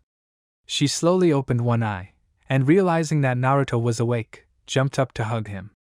Are you okay? She asked. I'm fine. Why? What happened? After you fell asleep, I noticed that you had a fever. I tried to wake you up for lunch and dinner to see if eating something would help, but you wouldn't wake up. I was worried. I'm sorry about that. I was having a dream. What time is it? A little before midnight. What was the dream about? Naruto proceeded to tell her all about his dream and the happenings therein. When he finally finished, he wrapped his arms around Alexis and fell asleep. He awoke again just before dawn and started getting ready to leave. He wore the same outfit that he had worn to the Hokage's office, and after a make-out session with Alexis, left to meet Kakashi. When he arrived at the west gate, Sasuke and 2 others were already there. They were just waiting on Kakashi. One had fairly long jet black hair tied in a spiky ponytail, narrow brown eyes, and studs on both ears. He was as tall as Naruto and Sasuke and wore a flak jacket, along with a black long-sleeved shirt paired with matching pants and sandals, and green-lined mesh armor on his wrists and ankles. His headband was on his upper left arm. The other had very thick eyebrows and large, rounded black eyes. He wore his hair in a bowl cut. He also wore a horrid green jumpsuit, orange leg warmers, and a red forehead protector as a belt. He wore a flak jacket on top. Kakashi's late again, Sasuke told him. Sasuke was wearing all black, same as he had the day they had come to get Naruto. Troublesome, you must be Naruto Uzumaki. I don't believe we've met before. Name's Shikamaru, said the man with the ponytail. I am Rock Lee, said the one in the jumpsuit. Nice to meet you guys, Naruto replied coldly. As they waited, he thought back to his dream the night before and glanced around the village. Danzo may have died for these people, but how could he expect me to? After everything that happened, I will not forgive them so easily. I will fight with them because it is my job, but after that, nothing. No one in this pathetic village deserves anything from me, and I'll make sure that that is what they get, he thought. Good to see you are all here, said Tsunade as she walked up with Kakashi. You've all been briefed. Come back alive. Now get out of here. The 5 nodded and headed out. They were going deep into enemy territory, so they would have to be careful. No fires and minimum noise once they crossed the border. After the first day of travel, they found a small clearing in the forest near the border where they would make camp for the night. They set up the tents and gathered firewood for their first and only fire. After getting everything set up, Naruto and Kakashi broke away for a spar. They found another small clearing far enough away for them to be able to spar without causing the others in the camp to intrude and started stretching. The spar began soon after. Naruto started with a left hook, which Kakashi easily dodged. Kakashi was preparing to retaliate when he felt the wind get knocked out of him. He looked down to see Naruto's foot in his stomach. Kakashi, reacting quickly, grabbed Naruto's leg and threw him away. Naruto landed gracefully on his feet as Kakashi aimed a roundhouse kick with his left leg at Naruto's jaw. He missed as Naruto easily ducked under the kick. Naruto now went on the offensive once again. He swept his right leg out, sweeping Kakashi's leg out from under him. The older man sprawled out, using his hands for balance. Naruto now brought his left elbow down into Kakashi's stomach, causing the man to fall to the ground. Naruto jumped back and waited for Kakashi to lift himself off the ground. Kakashi staggered to his feet and clutched his ribs. He noticed one cracked rib. Naruto had apparently held back. He looked at the blonde and smirked. He brought his hand up and removed his headband from covering his Sharingan eye. He immediately charged at Naruto. He sent a speedy uppercut into Naruto's chin, propelling him into the air. Kakashi then jumped up above Naruto and sent an axe kick to the boy's face. The boy hit the ground hard, creating a crater from the force of the impact. Kakashi landed next to the crater and sighed. "I expected more," Kakashi said. Suddenly, Kakashi felt something impact his chest. He was sent flying from the force of the strike. He was about to right himself, but was instantly caught by another blow to the left side of his jaw. Next was an uppercut to his chin. He flew up into the air, and was then met by a barrage of punches and kicks. Kakashi tried in vain to defend himself, but even with his Sharingan, the attacks were coming too fast for him to see, much less react to. He realized that this was Naruto's payback to the village. Naruto was venting his anger. Finally, an axe kick met his head and knocked him into the same crater that Naruto had created, making it bigger. Naruto landed next to the crater expressionless. He looked down at the crumpled form of Kakashi and grinned. Now that felt good. To his surprise, Kakashi disappeared in a puff of smoke. Before Naruto could react, he felt the cold touch of a kunai pressed to his throat. "Got you, Naruto," said Kakashi from behind. "No, Kakashi, you don't." Kakashi glanced behind him to see Naruto standing with two clones. The real Naruto had a kunai to his throat. The other two had knives pointed to his back. "Good job. I didn't expect you to react so quickly. Good spar, Naruto. You too, Kakashi. Now about my parents." Kakashi chuckled, wiping sweat from his forehead before he replaced his headband. "A deal's a deal. Your father's name was Minato Namikaze. He was the fourth Hokage." Naruto's eyes widened as he realized the underlying truth of Kakashi's words. "Minato-sensei was a genius among shinobi. When he was still young, he met your mother, Kushina Uzumaki. He instantly fell in love. One day, she was kidnapped, and she left a trail of her red hair for her trackers to follow. No one noticed but your father. He saw the hair and followed the trail. He found your mother by himself and saved her. They were inseparable after that. But the Nine Tails..." Kakashi sighed. "Yes, Naruto, he sealed the beast into his own son." "Why?" Naruto whispered. "Your father would never ask something of someone else that he wouldn't do himself. He couldn't ask something of another man that he would never do. It would have been against his morals." Naruto listened intently and watched as Kakashi's eye took on a faraway look. "Minato-sensei was on the verge of tears when he last spoke to me before he sealed the beast into you. He said that he wanted you to be regarded as a hero." Kakashi chuckled bitterly. "So much for that. That stupid village! They left the son of their greatest hero out on the streets to die. I can't believe their stupidity. One day, they'll see, Kakashi. They'll see what mistakes they made." A small tear fell from the older man's eye and stained his mask. "I'm sorry, Naruto. He left it up to me to protect you, but aside from scaring the villagers to death every time they tried to hurt you, I wasn't much help. Please, if anything, hate me instead of the village. It was my fault." He wiped his eye with his glove and smiled under his mask at Naruto. Naruto stared ahead silently. He had wanted you to be as normal as possible. He never wanted the village to hate you. He was probably rolling in his grave when he saw that. Regardless, he would be proud of you now. "You've grown, Naruto. Tell me about them," Naruto whispered. So, Kakashi and Naruto spent the rest of the night talking of Naruto's father and mother. Had anyone heard the laughter shared by the two that night, they would have smiled at the brotherly bond that had formed between Naruto and Kakashi. It took 5 more days of travel to arrive at their destination. True to the team's suspicions, the mine was well guarded. There were close to 10 guards outside the mine, which didn't bode well for how many would be inside. The team halted only a few yards from the edge of the forest, but far enough away to avoid detection. "We need a plan, Shikamaru," said Kakashi to the Nara.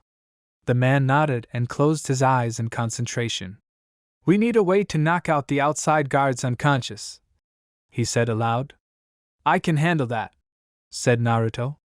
In that case, Naruto will take down the guards outside and keep watch while the rest of us head inside. Lee and Sasuke will run interference inside, while Kakashi and I focus on placing explosives. The group nodded, and Naruto left to take down the 10 guards on the outside. Before he began, he sized up his opponents. There appeared to be 2 Jonin, 3 Chunin, and 5 Genin. Naruto chuckled at how easy his mission was.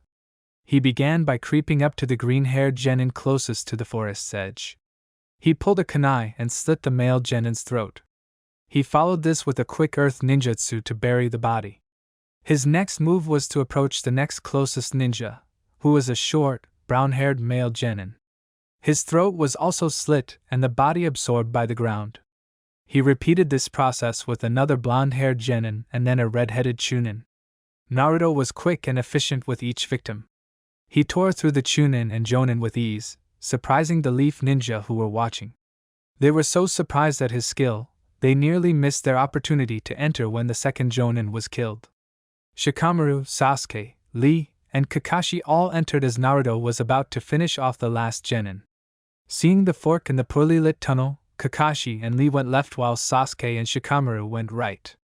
Sasuke and Lee quickly dispatched any foes they met along the way, while Kakashi and Shikamaru followed standard Leaf procedure of placing extra-strength paper bombs every 40 yards. Meanwhile, outside the mine, Naruto was polishing his kunai before replacing it in its holster. He was about to take up a hiding spot in case any more ninja arrived when a girl landed behind him. Who are you? Shouted the girl. Naruto turned to regard the girl. She had short, black hair and pupilless, pink eyes, which were emphasized by her eyelashes running upwards at the corners. She wore the standard attire of the stone ninja consisting of a red uniform with her right sleeve missing and a lapel over her right leg, the brownstone village flak jacket, fishnet tights and a skirt over them.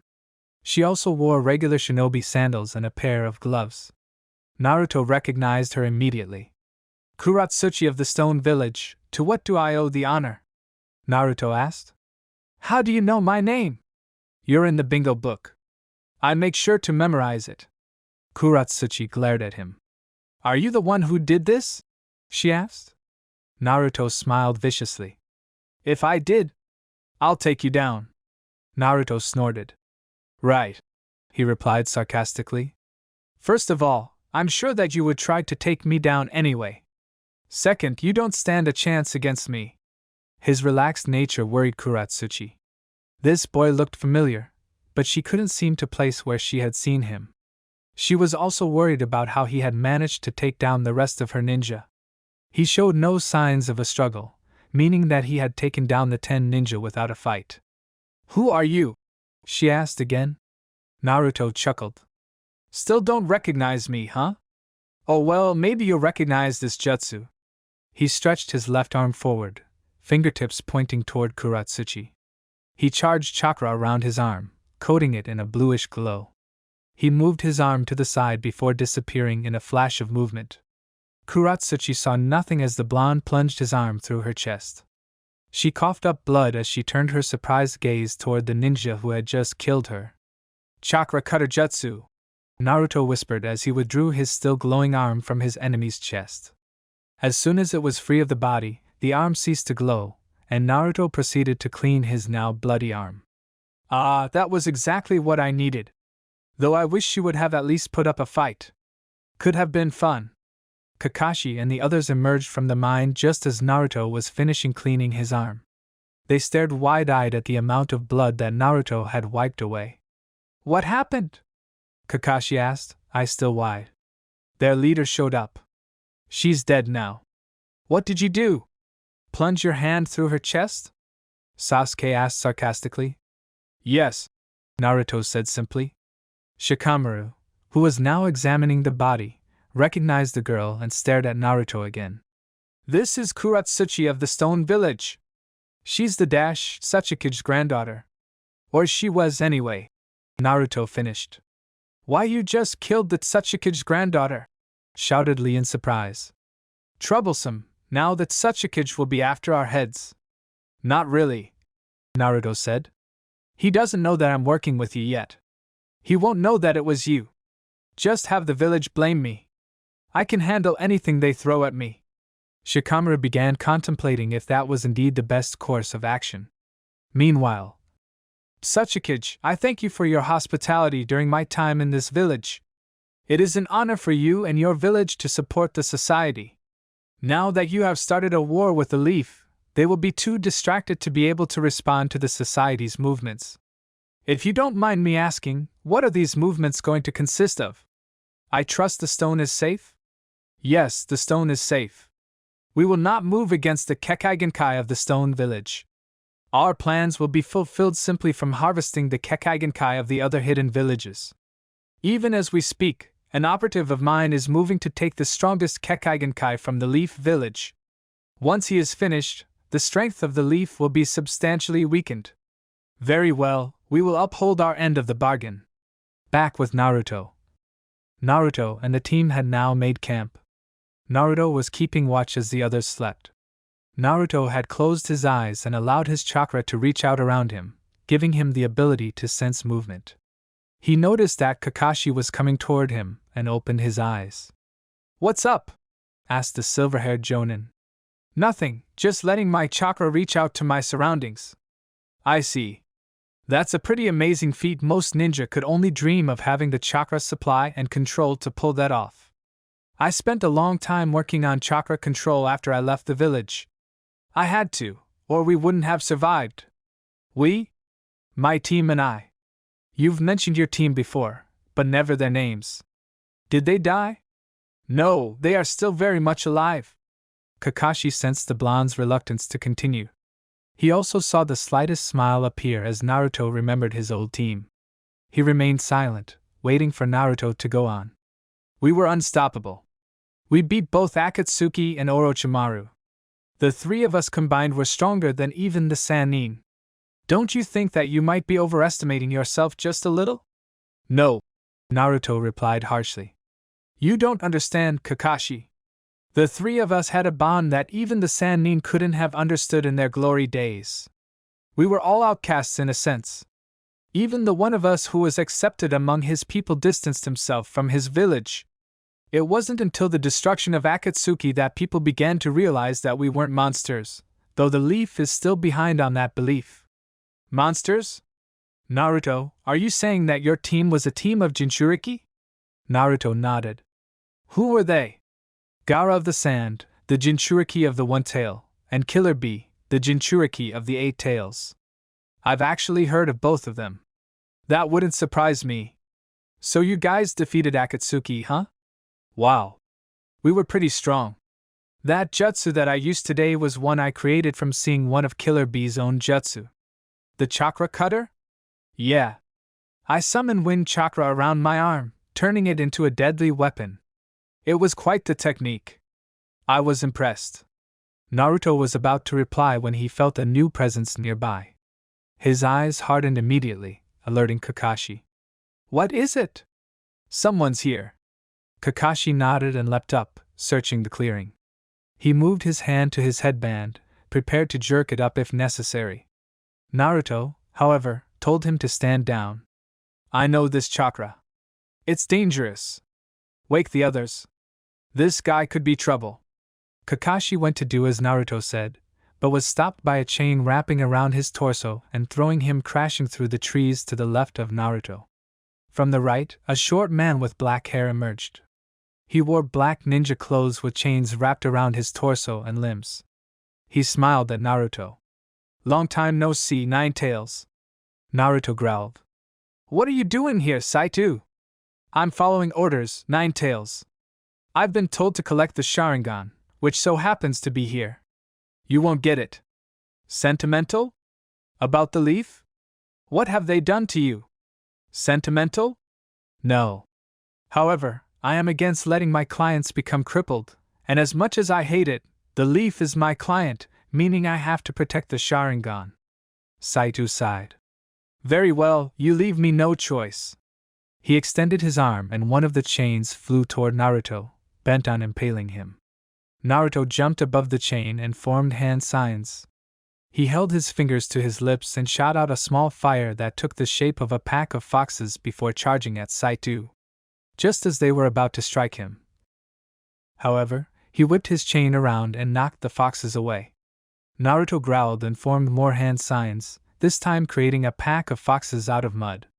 Saito repeated his first action, knocking away the foxes. Now, however, Naruto was nowhere to be found. Naruto reappeared directly behind Saito with his left arm charged with wind chakra for his chakra cutter jutsu. He jabbed forward, but somehow the chains that surrounded Saito's torso stopped the attack. Chains that respond to and absorb chakra. Not bad. You're definitely better than last time, Naruto said. Saito smirked. I had to upgrade if I was going to take on ninja like you. Naruto leapt away as Saito tried to wrap his chains around him. Naruto landed on a tree branch gracefully considering his options. Naruto had faced Saito once before, 3 years ago, and he was S rank then. If he had upgraded, then who knew how strong he would be now.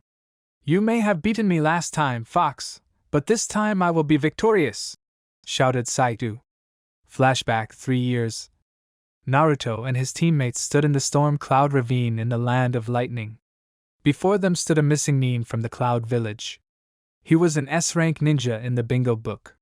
He was Saito of the lightning chain, named so for his choice of weapons, chains that were specially made to channel lightning. Naruto stood in front of Saito with Gaara on the man's left and B on his right. B performed his lariat, only to be knocked away by chains.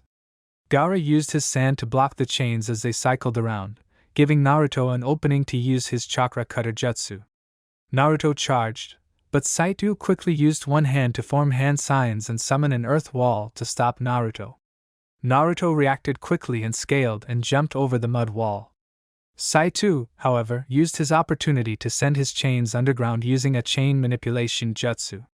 He used his chakra to command the chains to emerge directly below Gaara and wrap him up, squeezing the life out of him. Naruto, now clear of the wall, had already closed the distance and brought his arm forward to strike Saito. Saito used his chains to block, but Naruto's jutsu cut through them easily. Saito reacted quickly, jumping out of Naruto's reach.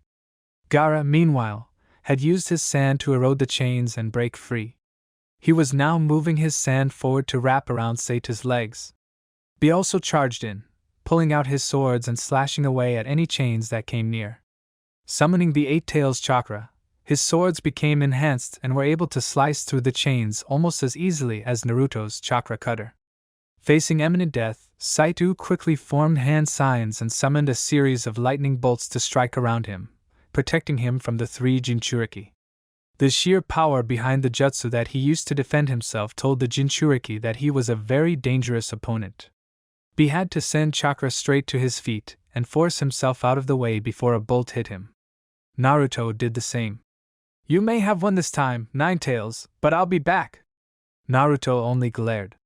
End flashback. Naruto and his team had been unable to defeat the man, and had even had to react quickly to escape with their lives. Now his chains would be able to stop Naruto's best jutsu, and Gaara wasn't here to stop the chains from attacking. By this point, Shikamaru, Lee, and Sasuke had all emerged from the tents and were watching the fight, intent on seeing weaknesses of the opponent. They winced as they saw Naruto get knocked aside by electrically charged chains. Naruto got back up quickly, checking to be sure that his body was still in proper working order. Naruto chuckled, frightening Saito and the Leaf Ninja, including Kakashi, who had finally found his way back. You know, I was considering let you live after I broke every single bone in your body, but that hit just changed my mind. Naruto disappeared from sight as soon as he finished speaking. Saito's eyes darted around, but could not catch a glimpse of Naruto. Suddenly, a fist emerged from the ground below him, crashing into his chin and propelling him upward. His eyes had unconsciously closed during the hit, and as he opened them seconds later, he noticed that he was surrounded by a dozen Narutos who were each glowing red. He felt a claw rip through the chains he wore around his torso. Another slashed into his back. During the next few seconds, his brain was overwhelmed by the pain signals being sent to it from nearly every inch. Naruto finished him off by punching him into the ground from 30 feet up, then causing the red chakra that now surrounded him to form a type of javelin extending from his left arm. He felt gravity take over and begin to drag him down, and he readied himself to pierce Saito's heart. Seconds later, Naruto's javelin struck Saito in the heart, ending his life, or so they thought. The Saito before them changed into a log. A substitution! Darn! Naruto turned just in time to avoid a chain that had been aimed for his face. He dodged again as another chain tried to impale his heart. Lightning style, chain voltage! Each of Saito's chains began to charge with electricity, then he shot them forward. Naruto dodged left, then right, and then rolled forward. Saito, seeing Naruto dodge the weapons, grinned, then channeled more chakra into his chains. Lightning style, lightning web! Naruto's eyes widened as electricity began to flow between the chains. Naruto tried to move out of the way, but it was too late as the electricity struck him. One could smell burnt skin as Naruto was shocked by the jutsu. Finally, when the jutsu was finished, Naruto fell to ground. Pathetic Nine Tails. Chakra cutter, decapitation. Saito turned just in time to see Naruto chop his head off with his chakra-enhanced arm. The Naruto who had been shocked disappeared in a puff of smoke, revealing it as a shadow clone. Naruto walked over to his teammates while wiping sweat from his brow, his face expressionless. That was fun. Meanwhile, a hooded figure stepped into the room. He paused, watching the man who sat before him. The man was also wearing a cloak, though without a hood, but the darkness hid his face from view. What do you want, Uzumaki? I've come to tell you that the leaf is under my protection, Rage. Really? I thought that you had cut all ties to that place and could care less. I have a debt to my old mentor to at least prevent you from carrying out your schemes. No matter, Uzumaki. Even if the leaf is under your protection, it will not stop my mission. You've been warned, said the hooded figure as he disappeared in a puff of smoke. Uzumaki, to think that you would send a clone to tell me what to do. You've grown foolish. I will do as I wish. You have no chance of stopping me. As he finished saying this, the other figure also disappeared in a puff of smoke as well, leaving the room empty. Naruto and the team returned to the village a few days later, and immediately met with Tsunade to give a report. They had finished telling her about the mission, and were now explaining the situation with Saito. Naruto, am I to understand that you are familiar with the attacker? Asked Tsunade. Yes, ma'am. He glanced around as if unsure of what to say next. Go on. Well, how much do you trust the people in this room? They are fully trusted. What is it? Saito was an enemy I faced before, when I left the village. He was skilled, but now, with my new power, it was child's play to defeat him. What's so important about that I couldn't let it slip to those in this room? That's not it. It's who he works for. Saito works for a man that goes by the name of Rage. Rage? Asked the Hokage. Yes, he runs an organization called the Society of Eight. I've never heard of them, said Tsunade. They're a relatively new group. They formed a couple of years ago. Their goal is to take the Kekagenkai of each of the hidden villages and put them together into a super weapon. Tsunade paled as she thought of the implications of such a goal. They tried to recruit me not long after their formation, but I turned them down. Rage has taken a particular interest in me. The group is extremely dangerous, and not to be toyed with. Each of its members is an S-rank ninja. To be perfectly honest, none of the ninja you sent with me could have beaten Saito, and he's the weakest of the group. You said he was particularly interested in you. Why you more than any other? Asked Shikamaru. You're strong, but there has to be stronger. No offense, but there are many out there who are older and more experienced. What about a kid interested him so much? Well, you see, he's my brother. What? Meanwhile. Thank you, Lady Mizukage. We will put the ninja you've promised to good use. It's my pleasure, but why did you ask for so few? We have our reasons. The society does not need quantity, only quality. What will you do with them? They will attack the leaf. Alone? Cried the Mizukage. Why on earth would they attack the leaf alone? They will have one of my own as backup. He has never failed in the mission I have sent him on. Do not worry. They will not fail in their mission. Meanwhile, again, Gaara stood above the sand village, watching as the citizens of the village ran about their business. He had never meant to come back to the sand, but the death of the Kazekage had given him opportunity. According to his sister, Temari, there were a few on the council who would entertain the idea of having him be the Kazekage. Gaara smirked. The poor fools. In the Cloud Village. What? Cried the Raikage as his messenger finished reading the report from his spies. It's true, Lord Raikage. If the Leaf has recruited him, then they are truly desperate. On the bright side, this certainly makes tracking him down much easier. Get my brother immediately. Yo! You called. I have a mission. You're going to represent the Cloud in a diplomatic mission to the Hidden Leaf. Wah! They have recruited a friend of yours for help. You may remember him. The Raikage handed him the report. That's pretty fine. So I'll be chillin' with number 9. The Raikage nodded. B nodded in return and set out immediately, his terrible raps filling the village, much to the villagers' displeasure. At the gates of the Leaf Village, Kotetsu was once again on gate duty, his least favorite job. He glanced out the gate and noticed a single white-haired man strolling toward them. Kotetsu immediately jumped up and ran to confront the man. He was halfway to the man when he realized that the man was Lord Jiraiya of the Sannin. Lord Jiraiya, returning so soon? Called Kotetsu. Afraid so. I have bad news to tell Tsunade.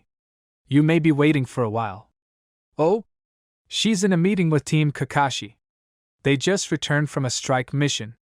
Team Kakashi? They're just a bunch of brats. Jonin maybe, but still brats. They don't have that kind of experience yet. Why would she send them as a strike team? They've got a new member. Some blonde kid that is apparently a well-known assassin. Jiraiya frowned. I see. Jiraiya then left, heading straight for the Hokage's office. In the Hokage's office. Why, your brother? Repeated Tsunade, shocked. Yes, sorta. Sorta? She asked, glaring. Well, you see. Naruto began scratching the back of his head. There was a bit of a problem when the fox and I split. Fox? Asked Shikamaru, not following the conversation. Tsunade glanced at Naruto, who nodded. Naruto here was the Jinchuriki of the nine-tailed fox. He was the boy in whom the fourth sealed the beast. Everyone remained silent. Most were seeing Naruto in a new light. Shikamaru finally broke the silence. So, why isn't he still a leaf ninja? Tsunade sighed. A long list of mistakes. Mistakes? Shikamaru repeated. Yes. Troublesome idiots. Excuse me? Said the Hokage. Lady Hokage, it doesn't take a genius to know how the village felt about Naruto and his burden. What I don't get is the stupidity of the villagers. How could they have been so stupid as to antagonize him? Where were the ninja during all of this? Surely they trusted the fourth more than this. As I said before, there were many mistakes. The ninja more often than not assisted the villagers. Fools! Moving on, when the fox and I split, there were complications. My negative emotions found a source of power in the fox's own malicious chakra. Somehow, my negativity combined with the fox's evil will and the malicious chakra created its own host. In the end of the exchange, I ended up with half of the Nine-Tails chakra and Rage got the other half. Tsunade gasped. Then that means... Yes, we have another chakra beast on the loose, and this one holds ill will toward the leaf. Not to mention the fact that it can actually think on the level of a human and use jutsu. So what about the Nine-Tails itself? Asked Kakashi. You said before that it was free. It is, but now it's just a harmless woodland creature. Everyone's sweat dropped. Why didn't you tell us this before? Demanded Tsunade. Why would I? It wasn't relevant. Relevant. This involves the leaf. He wishes to destroy us. Tell me, Lady Hokage. He spat the title. Do you personally keep tabs on every single enemy that the leaf has ever made? Tsunade looked taken aback. There are hundreds, no, thousands of people out there who hate this village. People you've never heard of. You've bought my services, Hokage, So that means that the leaf is under my protection, no matter how much I hate it. As long as I'm being paid, I will protect it from all harm. It's you, came a voice from the door. The group turned to see Jiraiya standing before them, utterly shocked. The next 3 days passed in a blur. Jiraiya, upon seeing Naruto, ran up to him and hugged him in front of everyone. This action shocked everyone from Sasuke to Tsunade. Naruto tensed at the contact. Jiraiya seemed to have noticed this and stepped back immediately. When Naruto had looked into his eyes, he had seen tears. The old sage had been about to cry. The white-haired man had said only 2 words to Naruto, before he turned and left to collect himself. I'm sorry. Naruto and Jiraiya had spent the 3 days together. Jiraiya had told him more about his parents, and that he was his godfather. Jiraiya had even taken Naruto out into the nearby forest to teach him a couple of jutsu. One of these was the Rasengan. Jiraiya's eyes had nearly popped out of his head when he saw Naruto finish the jutsu in a little under 3 hours. He also gave Naruto the Toad summoning contract and explained that the Rasengan was still incomplete. Naruto, for his part, was beginning to enjoy the older man's company. Surprisingly to Kakashi and Tsunade, Naruto appeared to be letting Jiraiya in. Little did they know, Naruto's cold exterior was slowly melting. Being around Kakashi, who had treated him as a human being, and being accepted by the Leaf Ninja around his age had given Naruto a slightly better opinion of the village, but a very slight one. It also helped that the shinobi had been particularly accepting of Alexis. She was enjoying her stay here, and each day would tell Naruto about some young genin running up and giving her flowers, or of a jonin or chunin helping her find her way around the village, thus protecting her from the villagers. It was around noon the 4th day since Jiraiya had arrived that a chunin messenger came to Naruto to alert him that a force of mist ninja were approaching and that Tsunade had requested his presence. He arrived in the Hokage's office only a moment later and met Sasuke, Kakashi, Shikamaru, Lee, and Neji, who would be joining him in an advance team. Your mission is simple, said the Hokage. We know the force is not that large, maybe 20 ninja, so I'm sending you 6 to confront them.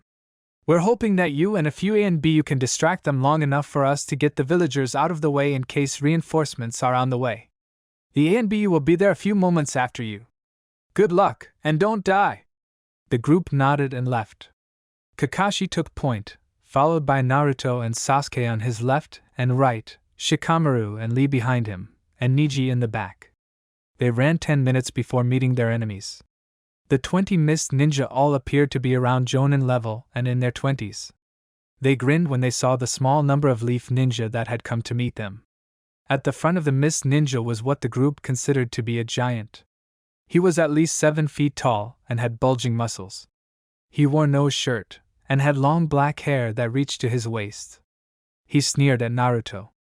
Nine Tails, surrender and we will kill you slowly. Naruto's sweat dropped. Great idea! As opposed to, say, killing me very slowly? Sasuke chuckled, while the other's sweat dropped. The large man looked as if he would blow a fuse. He charged at Naruto, somehow transforming his arm into a scythe, surprising Naruto's team.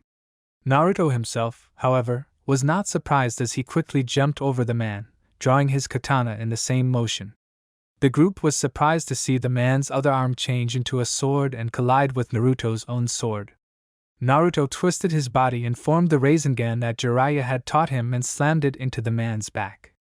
Naruto jumped back from the force of the attack but was surprised to see that his opponent hadn't even flinched. Ninja Art Body Spears Jutsu. Large dark pinkish spears flew from the large man's body and pierced Naruto's arms and legs, knocking Naruto down and pinning him to the ground. Naruto struggled to get up, but only caused more blood to pour from his wounds. Seeing his enemy's plight, the man charged for Naruto, changing his arm into a sword, intent on running Naruto through. He brought his arm up and prepared to bring it down, only to be intercepted by another sword. He turned his head to see a raven-haired man stopping his attack with seemingly little effort. Not today, ugly, said Sasuke as he held off the giant. How dare you! No one stops giant from killing his enemies. Sasuke's sweat dropped. Giant? Naruto, meanwhile, was shocked. His former teammate had saved his life. It was something that he never would have expected from the Leaf Village. Naruto watched as Sasuke began striking out at Giant, attempting to find and exploit any opening or weakness. Giant was actually being forced into a defensive battle from the ferocity of Sasuke's strikes. Sasuke's blade sliced beautifully through the air in a deadly arc. He had swung at every possible opening, but every time, including this, he had been blocked by one of Giant's transformed hands. He swung again, but was blocked. Sasuke frowned and broke away from his enemy. He focused chakra to his eyes and activated his Sharingan. Viewing his surroundings through his enhanced vision, Sasuke saw everything slow down. He watched as Giant was now moving toward him, seemingly in slow motion. Sasuke smirked and charged forward. He thrust forward with his blade, but was shocked to find that it would not pierce Giant's torso. What in the dash? Sasuke was unable to finish as a giant fist caught him in the jaw and threw him aside like a rag doll. Sasuke bounced on the ground several times before finally coming to a stop, unconscious.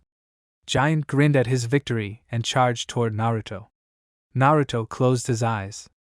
He focused on his inhuman chakra reserves and found his half of the Nine Tails chakra. He mentally grabbed the mass of energy and willed it to explode through his wounds. He built up the pressure as fast as he could, increasing not only the pain from each wound, but also the blood flow. He bit his lip and continued focusing his chakra. Finally, in an explosion of chakra and blood, the spears were pushed from his body, and Naruto was free to move. He rose shakily and willed chakra to surround him and take shape. The chakra responded and became a fox cloak around him.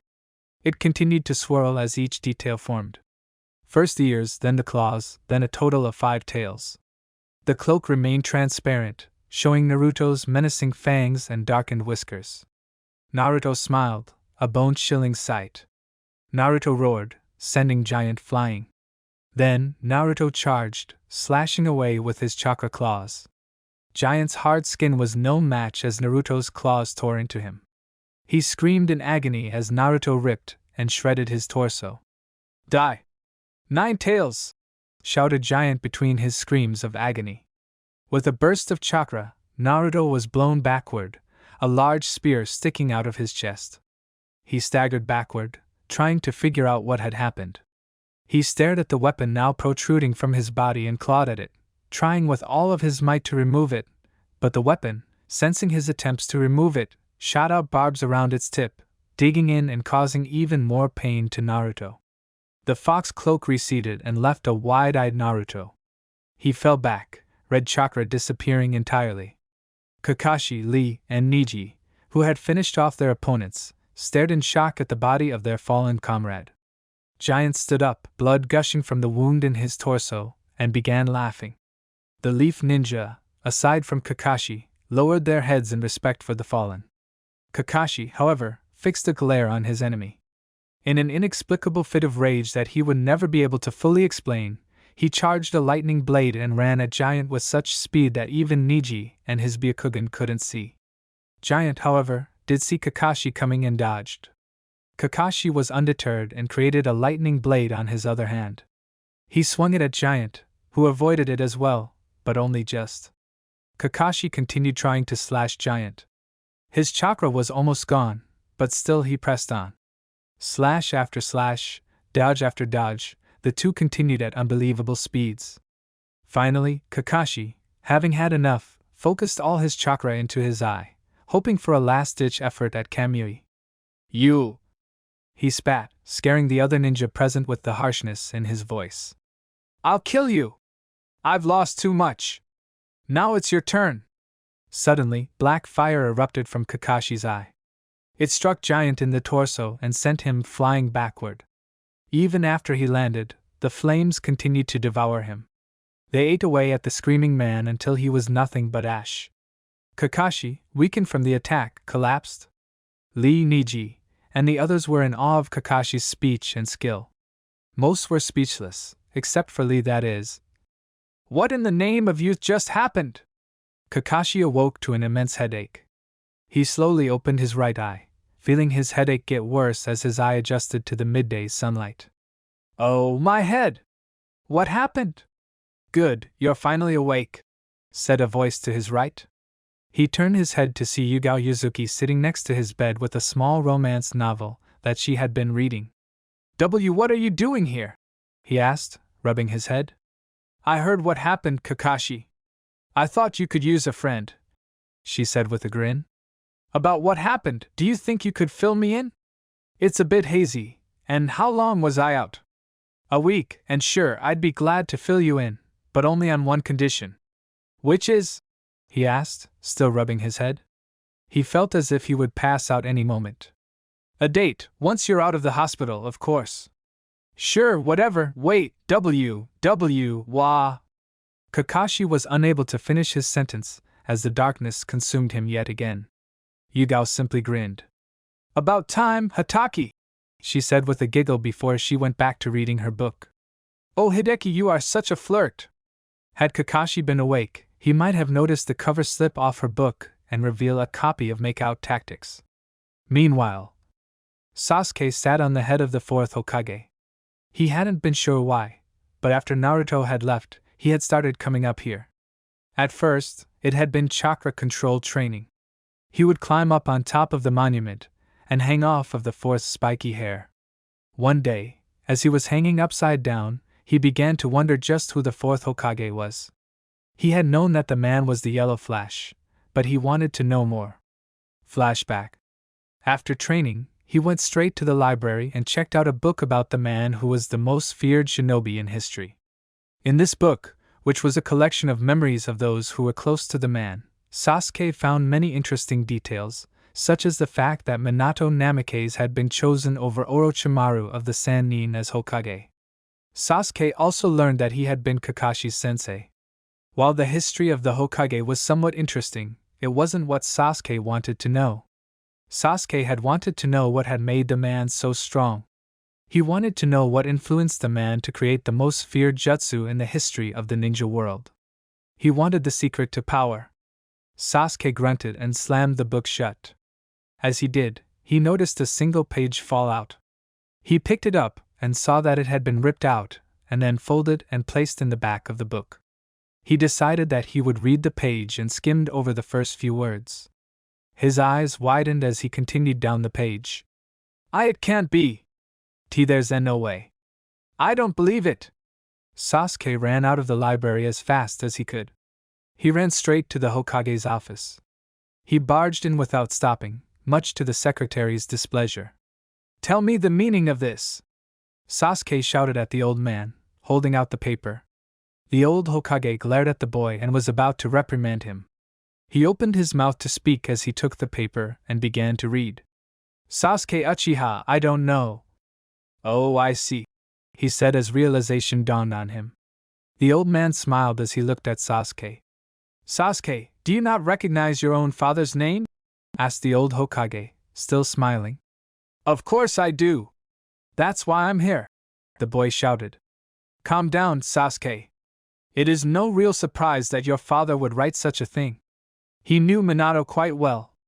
They worked together quite often as jonin. Sarutobi looked down at the paper again. It was a short word from Fugaku Uchiha about the philosophy of Minato Namikaze. It spoke of the man's will to go on no matter what the odds.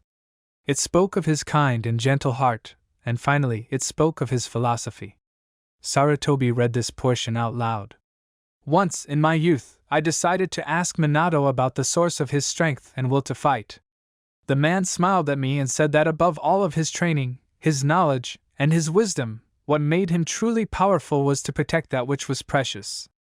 The source of his strength was his will to protect and nurture the will of fire until it grew into a wild blaze of glory. In my foolishness, I ignored him, but that was a great mistake. It was only a week later that his girlfriend at the time and a young child of the Uchiha clan had been kidnapped by a stone ninja. Minato and I were sent to recover the two by any means necessary. It was that day I saw Minato Namikaze at his most fearsome. With such speed that even my Sharingan could not see, he backhanded the man holding his girlfriend and sent him flying, pulling his girlfriend from the man's arms just as fast as he had attacked. I was shocked. He had done this much without the need of the flying thunder god jutsu. Next he turned his glare to the other kidnapper, who was holding my 2-year-old son, Itachi Uchiha. The kidnapper now had a kunai at my son's throat. Minato pulled out a kunai and said, "You will not harm the next generation. I will protect the will of fire with every breath in my body, even if it means taking yours." With his signature jutsu, Minato disappeared, pulling the kunai away from my son's neck and teleporting the boy back to me. Before I could say anything, Minato disappeared again and slammed a Rasengan into the gut of the kidnapper.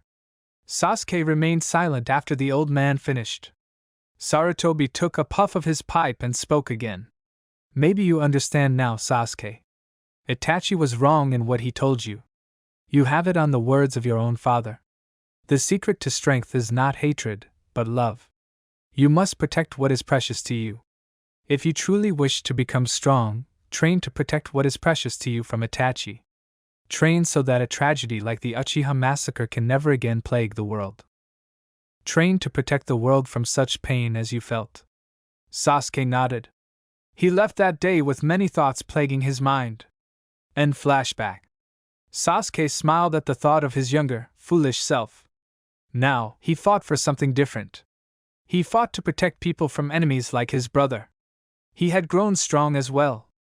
However, all of his strength had been useless against his last opponent. He had done everything possible, but he had failed. Worst of all to him, he had failed his comrades. If he had been stronger, he might have prevented. "Sir," said a Chunin who appeared next to him. Said Sasuke, not happy at being interrupted. Sasuke hated being a squad captain. Today was his squad's day to work the gates. This brown-haired and brown-eyed Chunin was one of Sasuke's 3 teammates. Sasuke mentally sighed as he realized that even though he was on light duty, it didn't excuse him from commanding his team. There's a man at the gate. He wears a cloud headband and talks in rhymes. He says he's here to see Mr. 9, whoever that is. Cloud, huh? Let's meet this guy.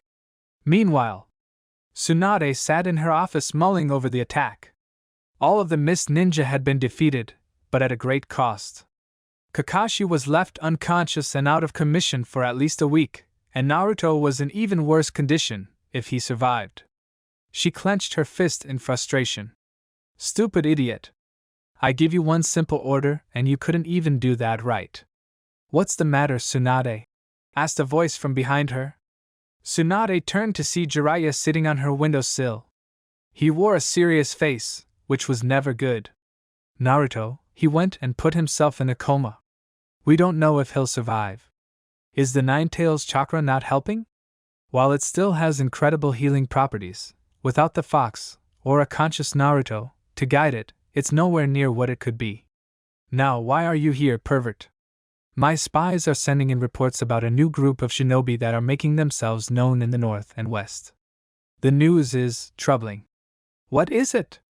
Jiraiya took a deep breath and let it out. "The group is strong. One member of this group annihilated an entire clan in Cloud." What? Jiraiya nodded.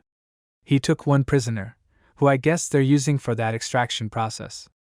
To wipe out an entire clan." Naruto was right. "About what?" asked the white-haired man.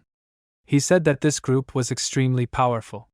He said that one could take Sasuke or Kakashi down easily. If one of the members was able to take out an entire Cloud clan, then I am inclined to believe Naruto." Jiraiya nodded. "I'll have my spies keep me informed." As Jiraiya was about to leave, there was a knock on the door. "Enter." Sasuke opened the door and stepped inside. "Lady Tsunade, we have a visitor from the Cloud.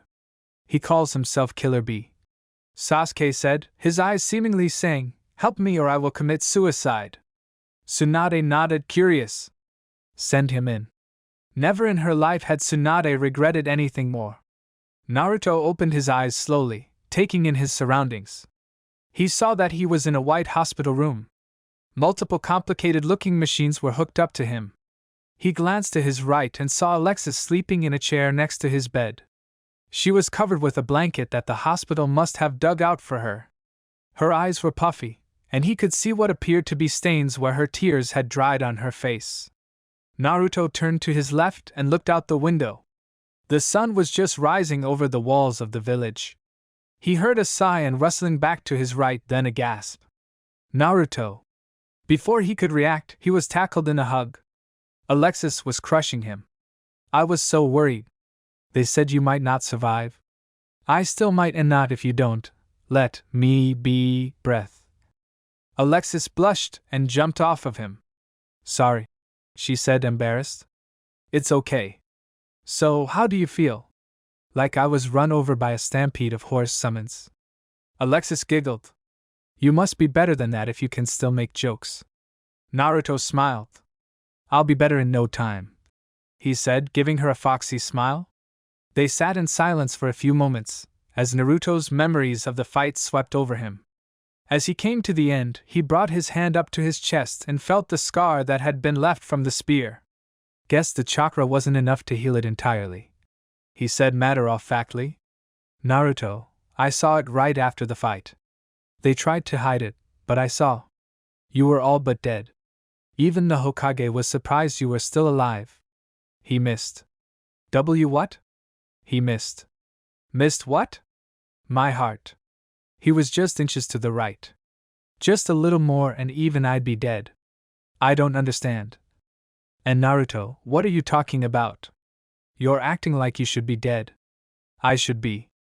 I don't know how he missed, but he did. I shouldn't be alive. I wasn't strong enough. Oh no, said Alexis, exasperated. You're going to do that again, aren't you? Honestly, Naruto, do you even think about me? Of course I do. Why do you think I do this? Naruto shouted back. Naruto, you can't just leave me like that again. Do you know what it was like last time? I thought you were dead. But this time, you know I'm not. Naruto, please don't do this again. Alexis began to cry, and Naruto felt his heart break. He sighed. All right, Alexis, you have my word. I won't leave on another training trip. Alexis let out a sigh of relief, just as there was a knock on the door. It opened, and in walked Tsunade. Naruto, good to see you're awake, she said, seeming much more relieved than the situation required. Yeah, what's up? He asked carefully. You have a visitor. Come on in, she said. The door opened a little wider, and in walked a large man with dark skin and a muscular build, as well as white hair and a goatee. On his right shoulder, he had a tattoo of the kanji for iron, and on his left cheek, he had a tattoo of a bull's horn. He wore oval-shaped sunglasses and a white-colored forehead protector. He also had his one-strap over one shoulder flak jacket, and a long, red rope belt tied around his waist, hand and shin guards, shinobi sandals, and a white scarf around his neck. Naruto instantly understood Tsunade's relief and grinned. It took a special kind of person to be able to put up with Killer B himself. What's up, B? Just chillin'. B paused, then said, What the crap happened to you? The society. Ouch. What about you? Why are you here? Diplomacy's the name of the game. The big man ordered, and that's why I came. What? Naruto just burst out laughing. The rest, aside from B, who was confused, joined him. Meanwhile, Gaara stormed into the council chambers in the hidden sand village. His sand followed him on the ground in the shape of a snake. Gaara allowed the sand snake to slither up his body and rest itself around his neck. He glared at each of the council members in turn, letting each of them feel some of his killer intent. I want to know why I wasn't informed of this immediately? He asked roughly. You are not Kazekage, boy. You have no right to know of such things, spoke one middle-aged man, who was wearing clothes that had obviously cost a goodly portion of the villagers' taxes. The sand snake around Gaara's neck hissed at the man, causing him to recoil in fear. I do not care what rank I hold in this pathetic village. I'm the strongest here, so there's no reason why you should be hiding such important information from me. Until recently, boy, you were a missing mean. Do you take us for fools? We would never allow such a dangerous potential enemy to know such information. You've lost your mind, spat another younger councilman. Actually, you are fools. All those years, you could have inspired my loyalty. However, you instead chose to cause pain to me. As it stands, I could easily dismantle this village as an act of revenge. However, I do not because of certain individuals. I stand here before you offering my services. I will personally go and handle this issue. In return, you will approve Lady Kazakage's idea of me becoming a jonin in this village, if I still wish to be one after this mission. What is going on here? Shouted an angry female voice from the hallway outside the chambers. Gaara rolled his eyes. His fun was over. She wouldn't let him continue to bully the council. If only he'd had a few minutes. His line of thought was interrupted as the door to the chambers was blown off its hinges. It crashed into the opposite wall, along with the ANBU who had been guarding it. Gaara, I told you to meet me in my office before addressing the council, said the Kazakage as she stepped in wearing her robes. Her hat was carefully lowered to hide her grinning face. Lady Kazakage, one of the women began. This vile monstache, silence! Shouted the Kazakage, using the wind to knock the woman from her chair and onto the floor. Gaara sighed. You know, I can kill them myself if need be, sister. Meanwhile, Kakashi finally awoke from his sleep. He sat up and began rubbing his head. I had the strangest dream. I dreamed that Yugao asked me out on a date. That was no dream, Hataki. Wide-eyed, Kakashi turned to see the girl in question sitting next to him. What was that about? He half-shouted. I've been waiting for the right moment to ask you out, Hataki, but after this mess, I decided that I'd do it as soon as you woke up. Lady Tsunade even supported my decision. Lady Tsunade? Kakashi asked with a sweat drop. So, I guess we'll discuss the details of our date as soon as you're out of this hospital. Great. So do you think you could tell me what happened during my fight now? Sure, Yugao said cheerfully. She then told Kakashi everything she knew of the attack.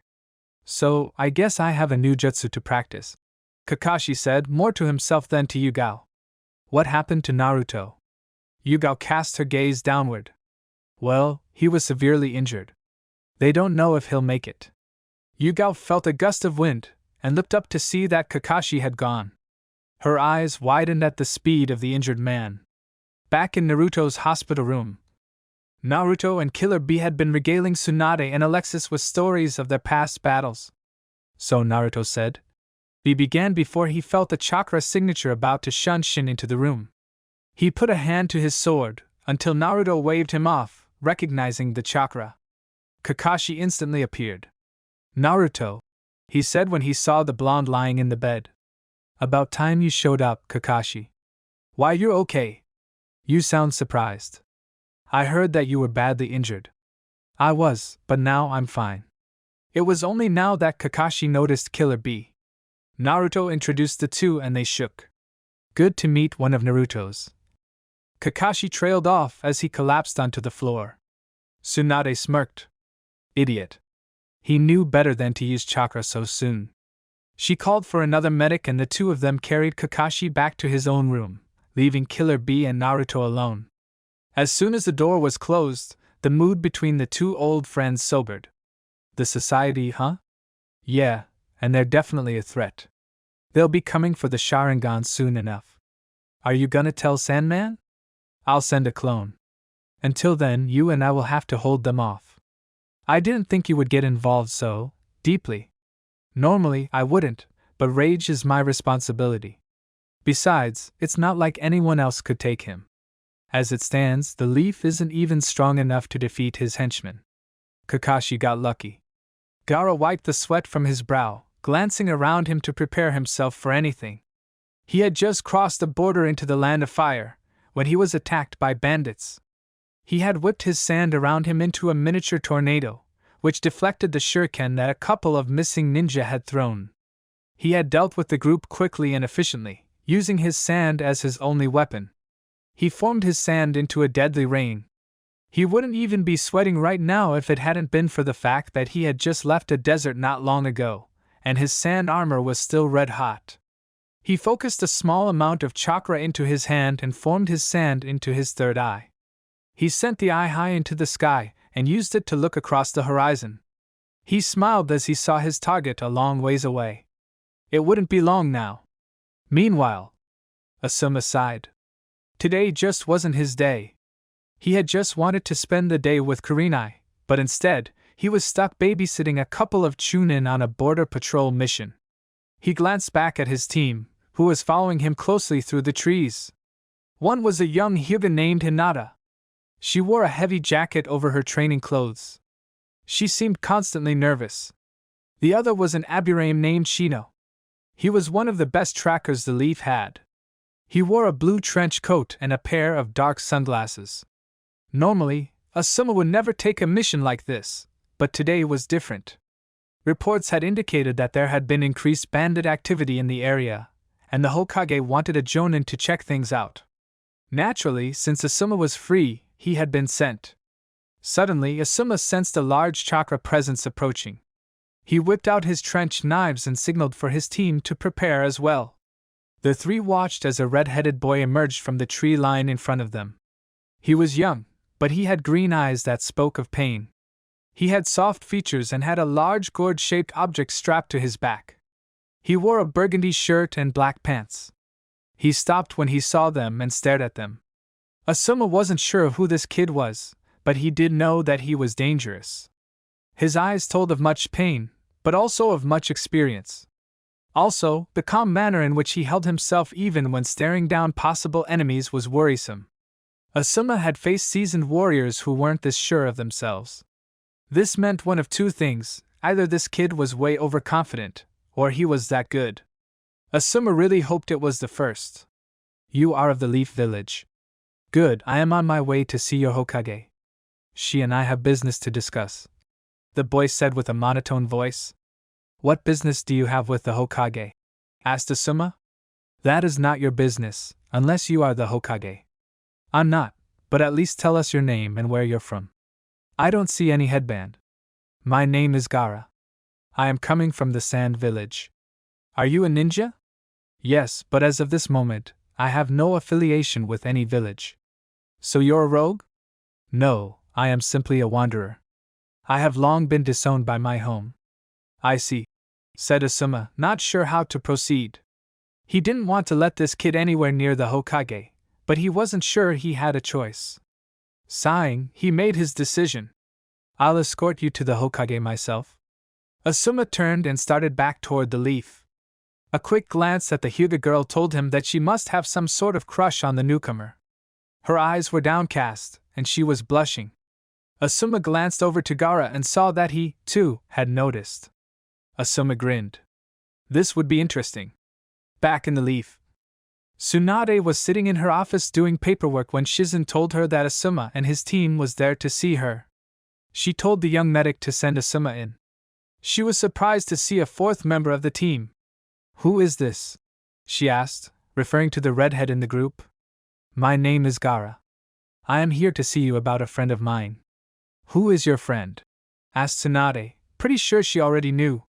Naruto Uzumaki. I am here to work with him. I assume you have done so in the past? Gara nodded. He and I worked together to bring about the downfall of Akatsuki. Tsunade nodded. He's currently in the hospital. A cloud ninja named Killer Bee is speaking with him. Gara's eyes widened. Then he smiled and nodded. He bowed to the Hokage and left the room. So they're together again. Tsunade turned to see Jiraiya sitting in her open window. You could use the door, you old pervert. Jiraiya grinned. Where's the fun in that? What do you know? That I got my butt kicked by one of these society members. What else? That Naruto is strong. He's stronger than us. It will be very interesting to see how good these three are. Do you know where one is? Currently heading toward Waterfall. Why? Beats me.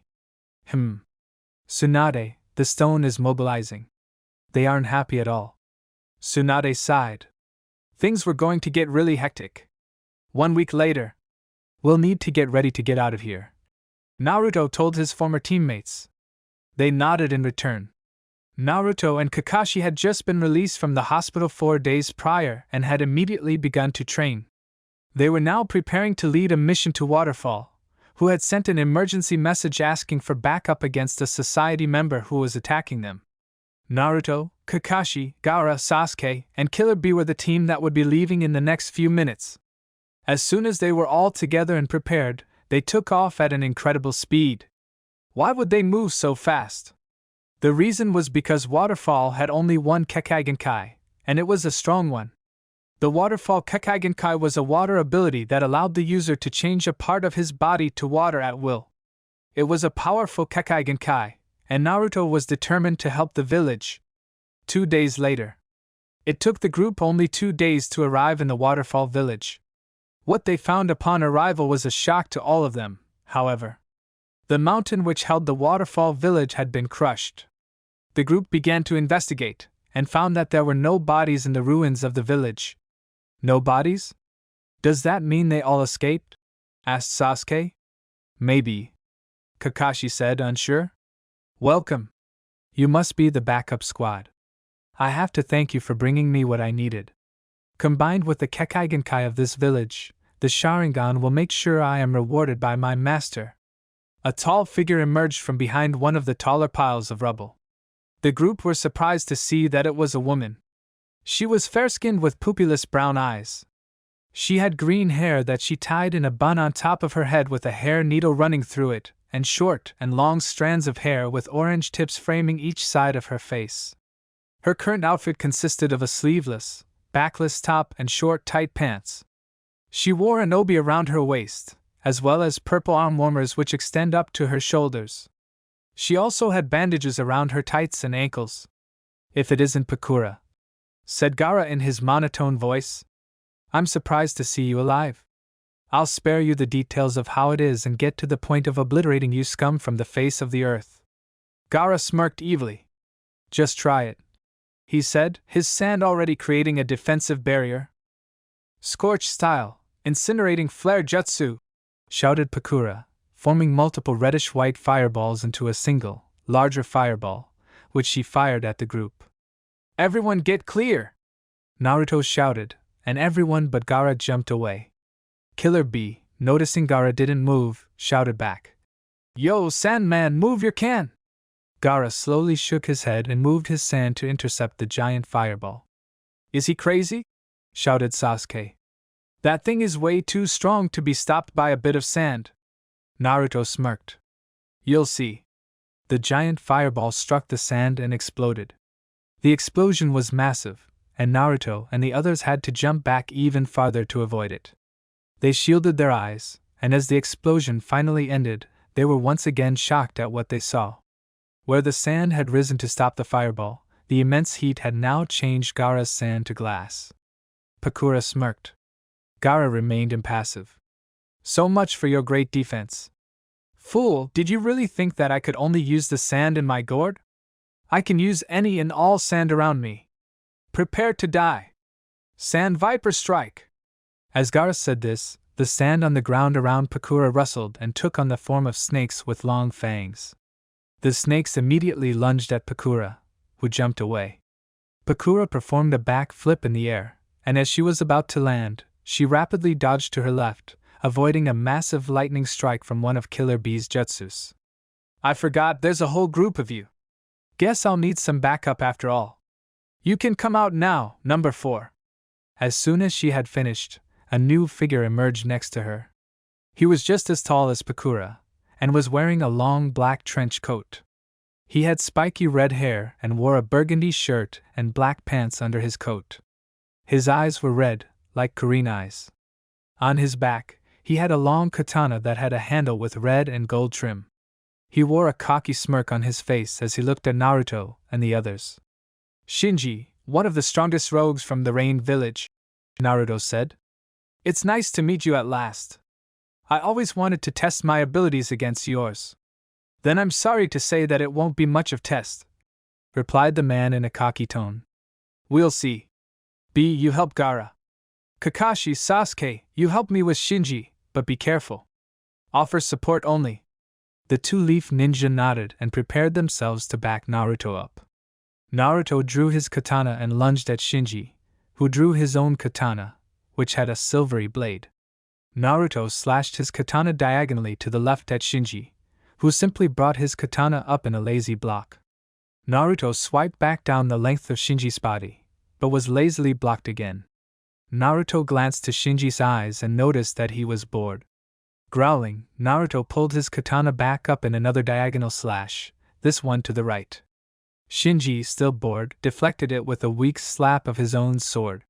Seeing the large opening in Naruto's form due to his deflection, Shinji decided to end it quick by slashing horizontally at Naruto's chest. He flicked his blade, but Naruto jumped back by sending chakra to his legs.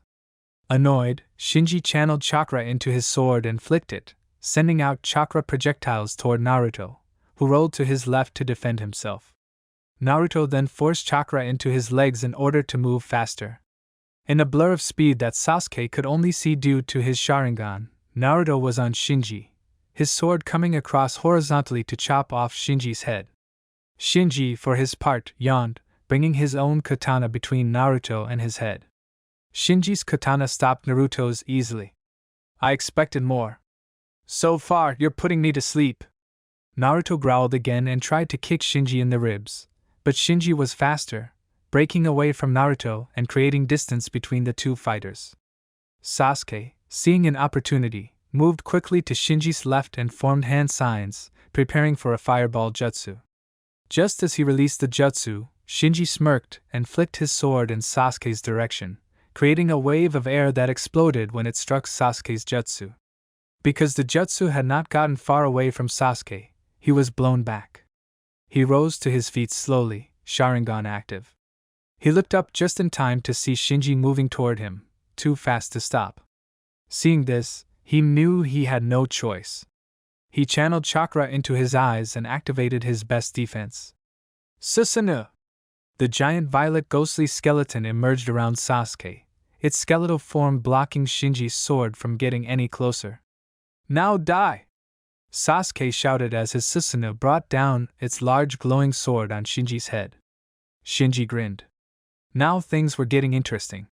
He rolled away from the massive sword that had tried to crush, then quickly dodged to the left as Naruto's sword slashed at the space he had just occupied. Now it was Kakashi's lightning blade coming at him from behind. He rounded quickly and grabbed Kakashi's wrist with his free hand. He quickly reversed his grip and threw Kakashi like a javelin toward Naruto, who used his Shunshin to appear just past Kakashi as the copy Nin flew toward him. As soon as he appeared, he threw his arm back and grabbed Kakashi's leg, swinging around and lowering him to the ground. While this occurred, Sasuke used his Susanoo's bow to fire a large arrow at the unsuspecting Shinji. Shinji, feeling the surge of chakra, turned just in time to see the arrow only a few feet from his face. As the arrow collided with the former Rain Ninja, a giant explosion shook the area. Sasuke smirked, deactivating his Susanoo, while Kakashi breathed a sigh of relief. Naruto, on the other hand, was glaring at the spot where Shinji once stood, waiting for the smoke clear. Kakashi noticed his hesitation to celebrate, and uncovered his Sharingan. What he saw caused his eyes to widen. "And no way!" he said in complete shock.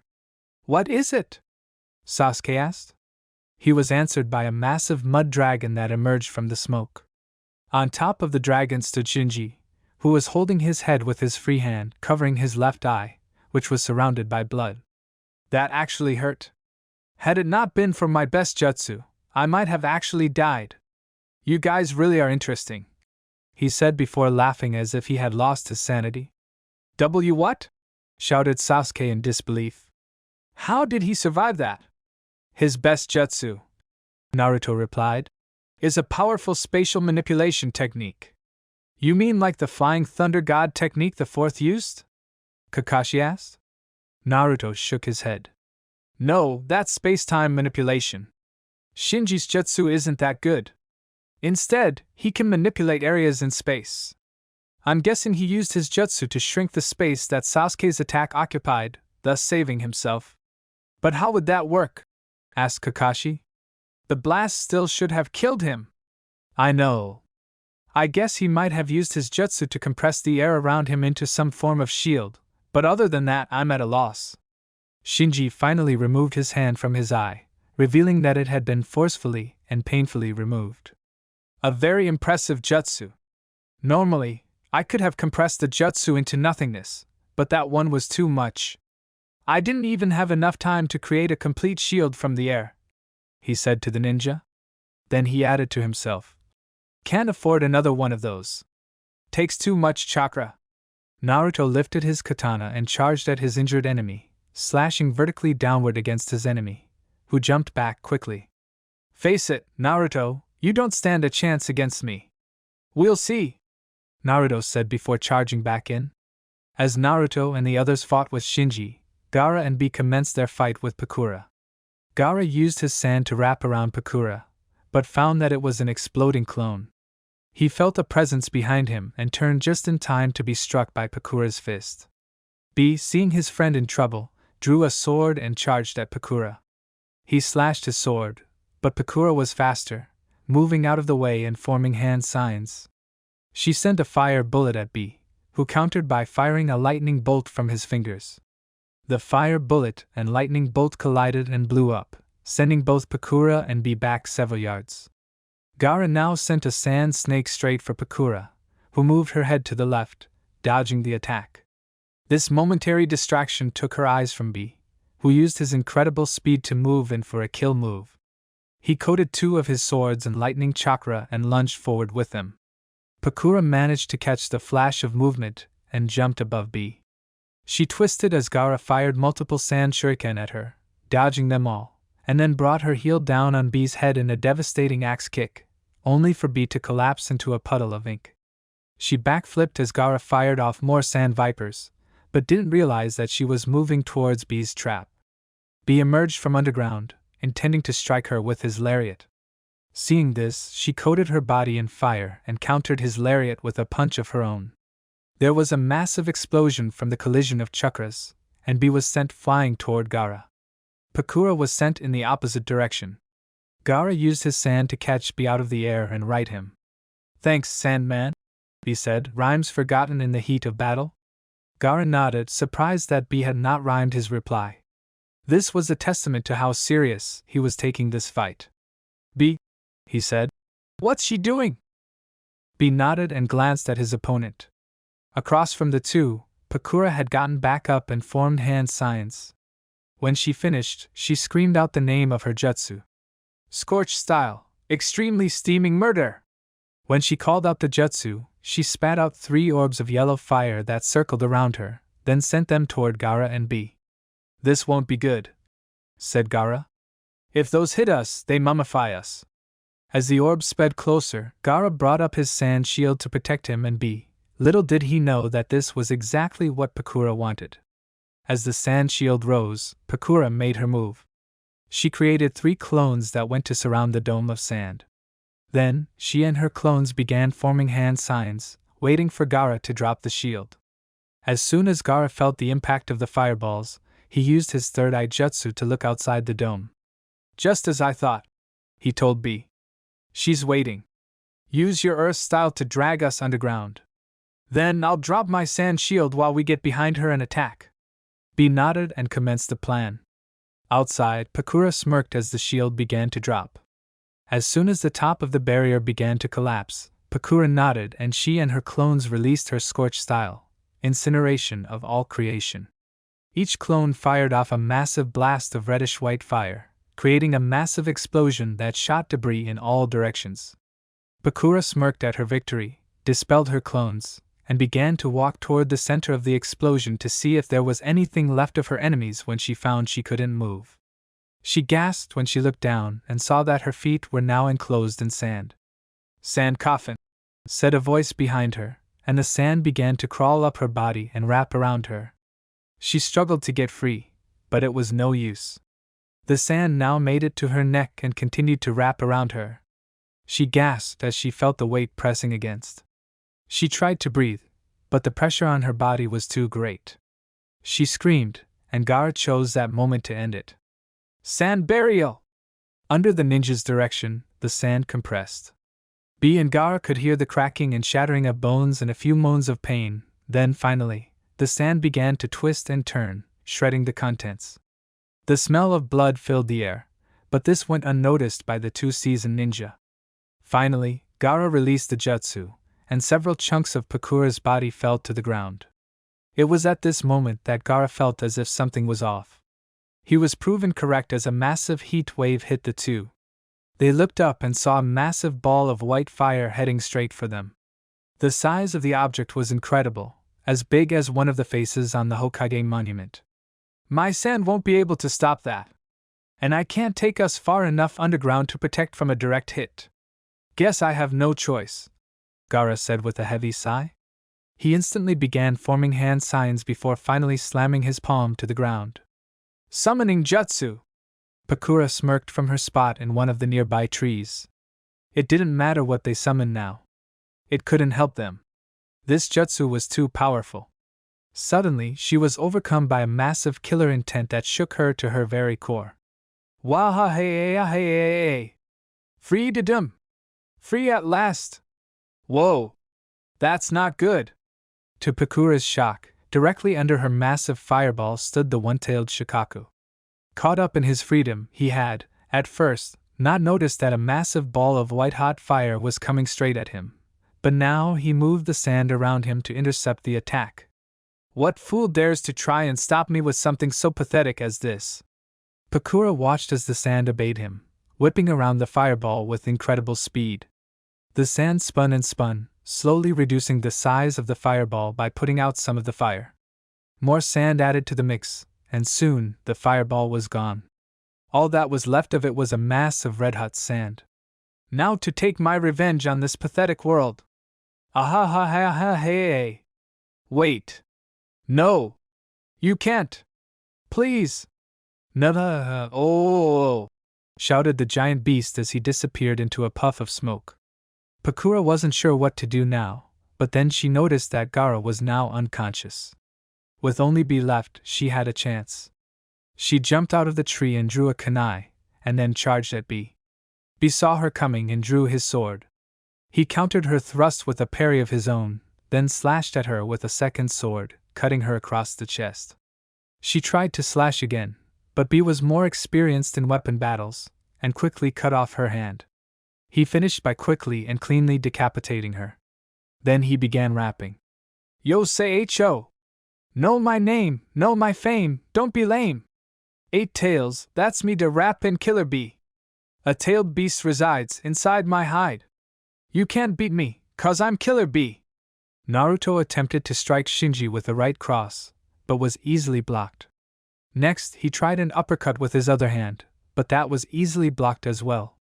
In an attempt to create distance and give himself some breathing room, Shinji kneed Naruto in the ribs, causing him to stumble back. Shinji jumped back to catch his breath, but was forced to roll to his left as Sasuke tried to strike him with a Chidori. He rolled to his feet, then kicked Sasuke away. Kakashi immediately emerged from the ground directly below Shinji, attempting to strike him with his own uppercut. Shinji rolled again to his right, then brought his katana back in an attempt to slash Kakashi. Kakashi accepted his defeat and awaited the pain, but was surprised when he heard the weapon strike metal. He flipped away to see that Naruto had protected him with his katana, and was now engaging in a kenjutsu battle with Shinji. Naruto was impressed. For a guy missing an eyeball, this guy was incredible. He was able to dodge everything they threw at him, and his skills were even on par with Naruto's own. Naruto slashed horizontally, but Shinji blocked it. Shinji followed with a diagonal cut to Naruto's face, which made contact. He smirked slightly at this, before frowning as Naruto disappeared into a puff of smoke. He heard a chirping sound behind him and turned slightly to avoid being impaled by Kakashi's lightning blade. He then felt heat from behind him and turned to see a massive fireball coming toward him, courtesy of Sasuke Uchiha. He brought up his katana and smacked the jutsu away, then stumbled as Kakashi kicked one of his legs out from under him. Naruto then joined the fray, bringing a Rasengan to bear on his enemy. Shinji quickly used a substitution to replace himself with a nearby chunk of debris from one of the buildings. Naruto's Rasengan shattered it, then Shinji struck Naruto in the back with an axe kick, only for Naruto to turn in the air and catch his foot. Shinji's eyes widened as he saw this, and then felt a presence behind him. He glanced back to see Kakashi coming with a kunai. Now he felt another presence in front, and glanced ahead to see Sasuke charging as well. Deciding on his plan of action, he brought his other foot down onto Naruto's face, and using his face as a platform, kicked off, jumping higher into the air. Naruto crashed to ground, but was quickly up again. Kakashi stopped next to him. Sasuke had jumped up and was now engaging Shinji in a taijutsu fight. Sasuke was impressed with his opponent's taijutsu prowess. He punched left, and it was blocked. Kick upward blocked as well. Right hook still blocked. Uppercut with left avoided. In retaliation, Shinji threw a punch into Sasuke's core after the uppercut, which Sasuke caught with his right. The two continued to punch and kick, before finally separating for breath. Unfortunately for Shinji, Naruto and Kakashi were ready. Kakashi formed hand signs and used a water dragon jutsu. Naruto jumped on the jutsu's head and rode it into battle, katana drawn. Shinji jumped up onto the dragon with Naruto and began fighting with him. They slashed at each other, but were both able to avoid being hit. Naruto now swiped horizontally across Shinji, which Shinji avoided. Knowing he had left himself open, Naruto continued the motion and went into a flip kick, which managed to catch Shinji's jaw. He fell back, off of the dragon. Naruto followed, coating his sword in wind chakra to create a spear-like weapon. He plunged the weapon into Shinji's gut, but Shinji then became a log. Catching Shinji's replacement with his Sharingan, Sasuke now pulled his own katana and charged it with his Chidori. He flicked his sword toward the tree in which Shinji was hiding, creating the Chidori Senbon and forcing Shinji from his hiding spot. Shinji jumped down and charged towards Sasuke with his katana ready to decapitate Sasuke. He stumbled as Kakashi used an earth jutsu to break up the ground. Now Naruto formed his own hand signs and shot a drilling air bullet at Shinji, who knocked the bullet aside with his katana, then used his sword to send an air wave towards Sasuke, who had been preparing another Chidori. Kakashi took his chance and charged his chakra into his eye, changing it to the Mangekyo.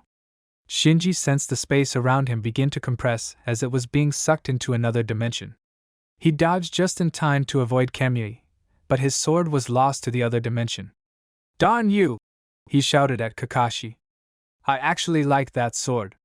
He was about to say more, but was interrupted as Naruto plunged his sword through his chest, only for Shinji to disappear in a puff of smoke. "A clone!" Kakashi exclaimed. Now Shinji appeared behind Kakashi, a kunai at the leaf Jonin's throat. Kakashi's eyes widened in surprise. "This ends now," said Shinji. "You will surrender the Uchiha or Kakashi will die. Take your pick." "Naruto," Kakashi said, looking at the blonde. The two made eye contact and Kakashi nodded. Naruto drew his weapon. "Die," said Naruto as he disappeared. Shinji's eyes widened in complete surprise as a sword was pushed through Kakashi's body and into his own. Unknown to anyone, a single tear escaped Naruto's eye as he removed the blade from Shinji and Kakashi. The two fell over dead.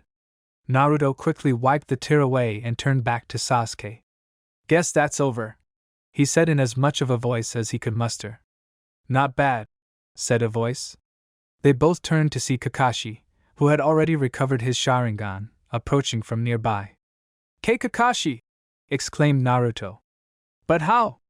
I stabbed you." Kakashi smiled. "Nope. You stabbed my clone." He gestured to his own body on the ground, which instantly disappeared in a puff of smoke. "You replaced yourself?" "When?" "When I realized that he had a clone, I assumed he would come for me next, since I warped his sword away with Kamui, so I went ahead and created a clone to replace myself with." "Not bad, Kakashi. I didn't expect that." "Naruto, we're finished." Naruto turned to see B approaching with Gaara over his shoulder. "What happened?" asked Naruto, worried for his friend. Kakashi and Sasuke looked on with wide eyes as they realized that B had not spoken in a rhyme. "He had to summon the One Tail." "Ouch. Was she that much trouble?" B nodded. "Well, I guess that's that. Let's take a rest before we go find the villagers." The group agreed and they found a good place to make camp for the time being. Not long after, all but B had fallen asleep, napping before the big search.